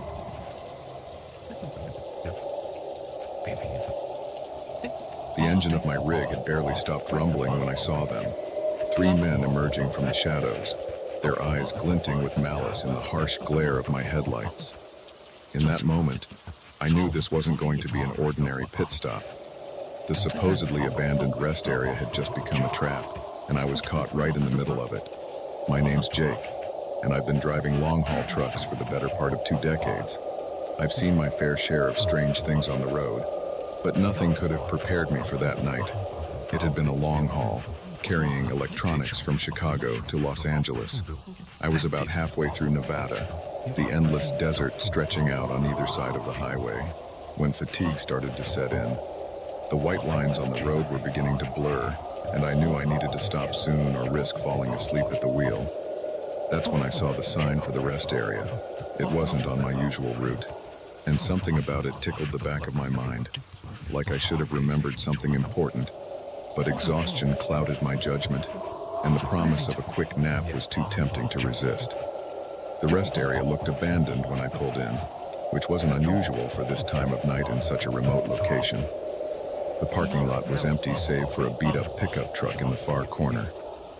I figured it belonged to another weary traveler catching some shut-eye. I maneuvered my rig into a spot, killed the engine, and let out a deep sigh.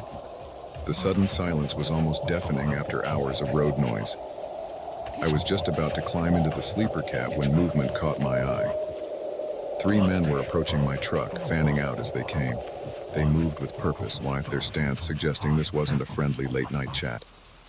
My hand instinctively went to the door lock, but I knew it wouldn't be much protection if they really wanted to get in. The leader, a tall man with a scraggly beard, stepped into the pool of light cast by my headlights. "Evening, driver," he called out, his tone casual but with an undercurrent of menace. "Looks like you could use some help."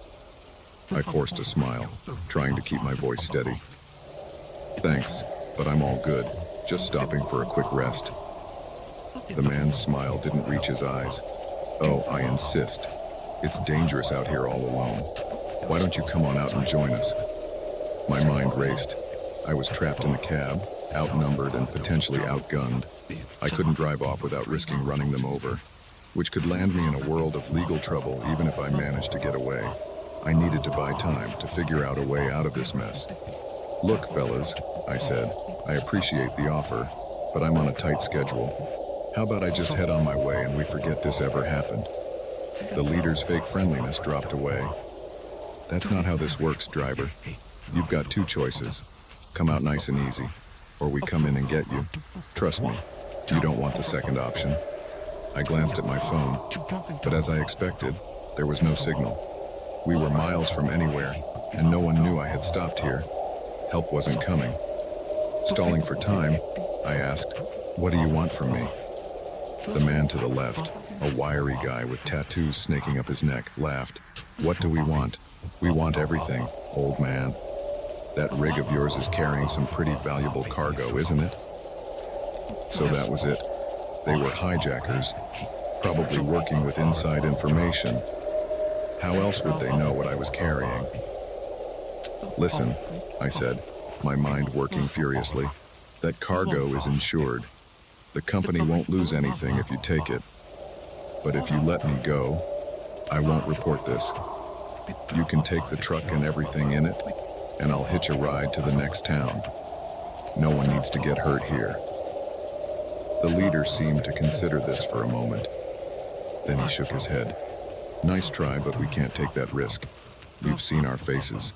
No, you're coming with us. We've got a nice, cozy spot picked out where you can wait until this is all over." I knew what that meant. Once they had what they wanted, I'd be a loose end. These weren't the kind of men who left loose ends. As they moved closer to the truck, I frantically looked around the cab for anything I could use as a weapon. My eyes fell on the CB radio. It was an older model, one I kept around more out of nostalgia than necessity. Most drivers these days relied on cell phones, but right now, that old radio was my only hope. I lunged for it, hitting the power button and grabbing the mic. "Mayday, Mayday," I shouted. "This is Bulldog. I'm at the abandoned rest stop off mile marker 237, under attack by hijackers. Any units in the area, please respond." The leader's eyes widened in surprise, then narrowed in anger. "You shouldn't have done that, old man," he growled. reaching into his jacket. I didn't wait to see what he was pulling out. I threw the truck into gear and stomped on the accelerator. The rig lurched forward, forcing the men to dive out of the way. As I pulled onto the highway, I heard a sharp crack, and my side mirror exploded. They were shooting at me. I pushed the accelerator to the floor, praying the old girl had enough power to outrun them. In my rearview mirror, I saw the pickup truck peel out of the rest area, its headlights quickly growing larger as it gained on me. My rig might have had power, but it was no match for a lighter, faster vehicle in terms of speed. I kept the CB mic in my hand, continuously broadcasting my position and the situation, but the radio remained ominously silent. Was anyone out there listening? The pickup was right on my tail now. I saw the passenger lean out the window, something long and dark in his hands. Another shot rang out, and I felt the truck shudder. They were aiming for my tires. Desperately, I began to weave back and forth across the highway, making myself a harder target. It worked, but it also slowed me down. They were getting closer. Just when I thought it was all over, I heard the most beautiful sound in the world crackle over the CB. This is Unit 17 responding to your mayday. What's your 20, Bulldog? Relief flooded through me. I'm eastbound on I-80 about 5 miles past mile marker 237. I've got a hostile vehicle in pursuit. Armed suspects. 10-4, Bulldog. We've got units converging on your location. Can you keep evading? Another shot rang out, this one punching through my cab and embedding itself in the dashboard. Not for much longer, I replied, my voice tight. Understood. There's a roadblock set up 2 miles ahead. When you see it, don't slow down. We'll clear a path for you. I gripped the wheel tighter, my knuckles white. 2 miles. I just had to make it 2 more miles. The pickup rammed me from behind, the impact jolting me in my seat. They were trying to run me off the road. I fought to keep the rig steady, using every bit of skill I'd gained in my years of driving. 1 mile to go. I could see flashing lights in the distance. The pickup rammed me again, harder this time. The steering wheel bucked in my hands, and for a terrifying moment, I thought I was going to lose control. Half a mile. The roadblock came into view, a line of patrol cars stretching across the highway. At the last second, 2 cars in the center pulled apart, leaving a gap just wide enough for my rig. I aimed for that gap, silently urging my truck to hold together for just a few more seconds. Behind me, I heard the screech of tires as the pickup tried to brake.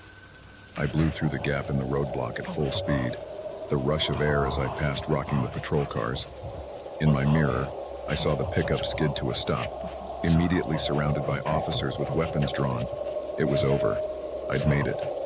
I pulled over a little way down the road, my hands shaking as I put the rig in park. As the adrenaline wore off, the reality of what had just happened hit me. I'd nearly died, if it hadn't been for that old CB radio. In the days that followed, as I gave statements to the police and tried to process the experience, I couldn't shake the feeling of how close I'd come to disaster. The men, it turned out, were part of a larger hijacking ring that had been targeting cargo trucks across several states. My cargo and my quick thinking had helped bring down their entire operation. I still drive trucks, still love the open road. But now, I'm more cautious about where I stop. I keep my CB radio on and monitored at all times. And every time I pass that rest area, I say a little thank you to whatever twist of fate led me to keep that old radio around. Because out here on the road, you never know when an ordinary night might turn into a fight for survival. And sometimes, the difference between life and death is as simple as an old piece of equipment and a voice in the darkness saying, "This is Unit 17 responding to your mayday."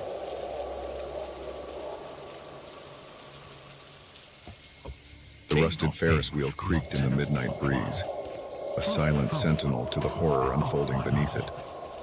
As I crouched behind the dilapidated ticket booth, my camera clutched to my chest. I realized with growing dread that I wasn't just documenting an abandoned amusement park. I was witnessing something far more sinister, and now I was fighting for my life. My name's Alex, and I'm a freelance photographer specializing in urban exploration. There's something hauntingly beautiful about abandoned places, and I've made a career out of capturing that beauty. But nothing in my years of experience could have prepared me for what I encountered at the old Wonderland amusement park. I'd heard rumors about Wonderland for years. It had been a thriving attraction in the 80s and 90s, but a series of accidents and financial mismanagement led to its closure in 2001. Since then, it had sat abandoned, slowly being reclaimed by nature. Urban explorers spoke of it in hushed tones, describing an eerie atmosphere that went beyond the usual creepiness of abandoned places.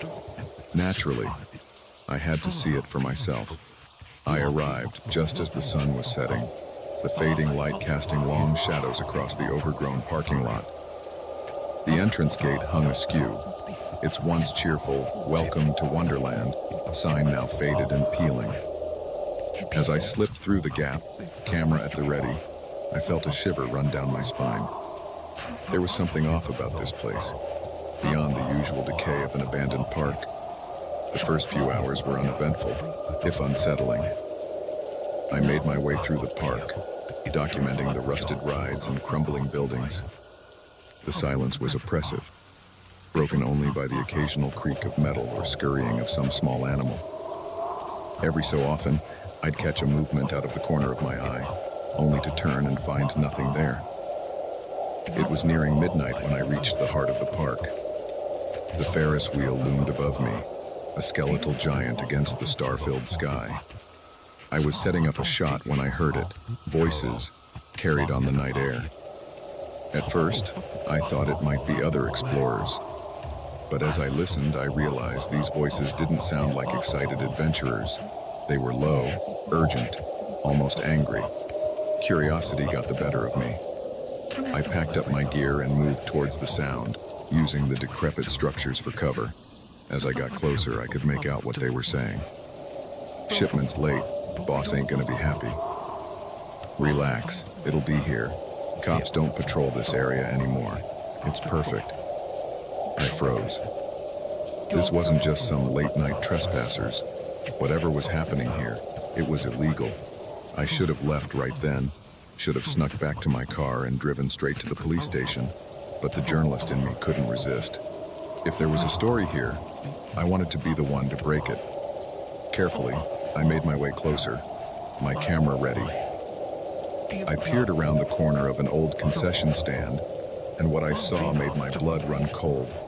5 men stood in a clearing, all armed. Crates were stacked nearby, their contents hidden but their purpose clear. This wasn't just some small-time operation. This was big. I raised my camera, focusing on the group. If I could get clear shots of their faces, of the crates, it would be enough evidence for the police. I held my breath and pressed the shutter. The sound of the camera seemed deafening in the quiet night. For a moment, everything froze. Then one of the men turned, his eyes locking directly on my hiding spot. "We've got company," he shouted, raising his gun. I didn't wait to see what happened next. I ran. The night exploded into chaos. Shouts echoed through the abandoned park, followed by the crack of gunfire. I ducked and weaved through the decaying structures, my heart pounding so hard I thought it might burst from my chest. I could hear them behind me, spreading out, trying to cut off my escape routes. I knew I had one advantage. I'd spent hours exploring this park, memorizing its layout, but they had numbers, weapons, and the home field advantage. I ducked into the old funhouse, hoping to lose them in the maze of mirrors and trick floors. The inside was pitch black, and I stumbled blindly, praying I wouldn't run into a wall or fall through a rotted floorboard. Behind me, I could hear them entering the funhouse. Their flashlight beams cut through the darkness, reflecting crazily off the remaining mirrors. I pressed myself into a corner, trying to control my ragged breathing. Come out, wherever you are," one of them called, his voice echoing unnaturally in the enclosed space. "We just want to talk." "Yeah, right." The bullet holes in the wall behind where I'd been standing said otherwise. I needed to find a way out, and fast. My eyes, now adjusted to the darkness, caught a glimmer of moonlight. An exit, half hidden behind a fallen panel. If I could just reach it without being seen. I inched towards the exit, every creak of the floorboards sounding like a gunshot to my ears. I was almost there when a board gave way under my foot. I stumbled, knocking into a mirror that shattered with a crash. There! I didn't look back. I dove for the exit, feeling the wind of a bullet passing far too close to my head. I burst out of the funhouse and ran, no longer caring about stealth, just focused on putting as much distance between myself and my pursuers as possible. I found myself in the old Midway, surrounded by dilapidated game booths. In desperation, I ducked into one, huddling beneath the counter. I could hear them spreading out, searching methodically. It was only a matter of time before they found me. As I crouched there, trying to quiet my breathing, my hand brushed against something. I looked down and almost laughed. It was one of those old air rifles from a shooting gallery, probably left behind when the park closed. It wouldn't do much against real guns, but maybe an idea formed. A crazy, desperate idea. But it was all I had. I waited until I heard footsteps approaching my hiding spot. Then, taking a deep breath, I popped up and fired the air rifle. It let out a loud pop, not unlike a real gunshot. The effect was immediate. The men scattered, diving for cover. In the confusion, I made a break for it, running full tilt towards the park entrance. I could hear shouting behind me as they realized the trick, but I had a head start now. My lungs were burning. My legs felt like lead, but I didn't dare slow down. The entrance gate came into view, and with it, my car parked just outside. I'd never been so happy to see that beat-up old Civic in my life. I reached the car, fumbling with my keys. Behind me, I could hear them getting closer. The key slid home, and I yanked the door open, throwing myself inside. The engine roared to life just as they burst out of the park entrance. I threw the car into reverse, tires squealing as I peeled out of the parking lot. In my rearview mirror, I saw them pile into a van, ready to give chase. What followed was the most terrifying drive of my life. I sped down abandoned back roads, the van close behind. Every turn was a gamble, every straightaway a chance for them to gain ground. It wasn't until I reached the highway merging into late-night traffic that I finally lost them. Even then, I didn't slow down until I reached the nearest police station. The next few days were a blur of police statements and news interviews. My photos, along with my testimony, were enough to bring down a major weapons smuggling operation. The abandoned park had been their base of operations for years, hidden in plain sight. I've been asked many times if I regret going to Wonderland that night, knowing what I know now. The truth is, I don't. Yes, it was terrifying. Yes, I came closer to death than I ever want to again. But we exposed a dangerous criminal operation and made the world a little bit safer. These days, I still explore abandoned places, but now, I'm a lot more careful about what I might find. Because sometimes, the real danger isn't in the decay or the darkness. Sometimes, it's in the secrets these forgotten places hold, and the people willing to kill to keep those secrets hidden. So the next time you pass an abandoned amusement park and feel tempted to explore, remember my story. Because you never know what might be lurking behind that rusted gate, waiting in the shadows of the silent rides. And unlike in the funhouse, the dangers you face might be all too real.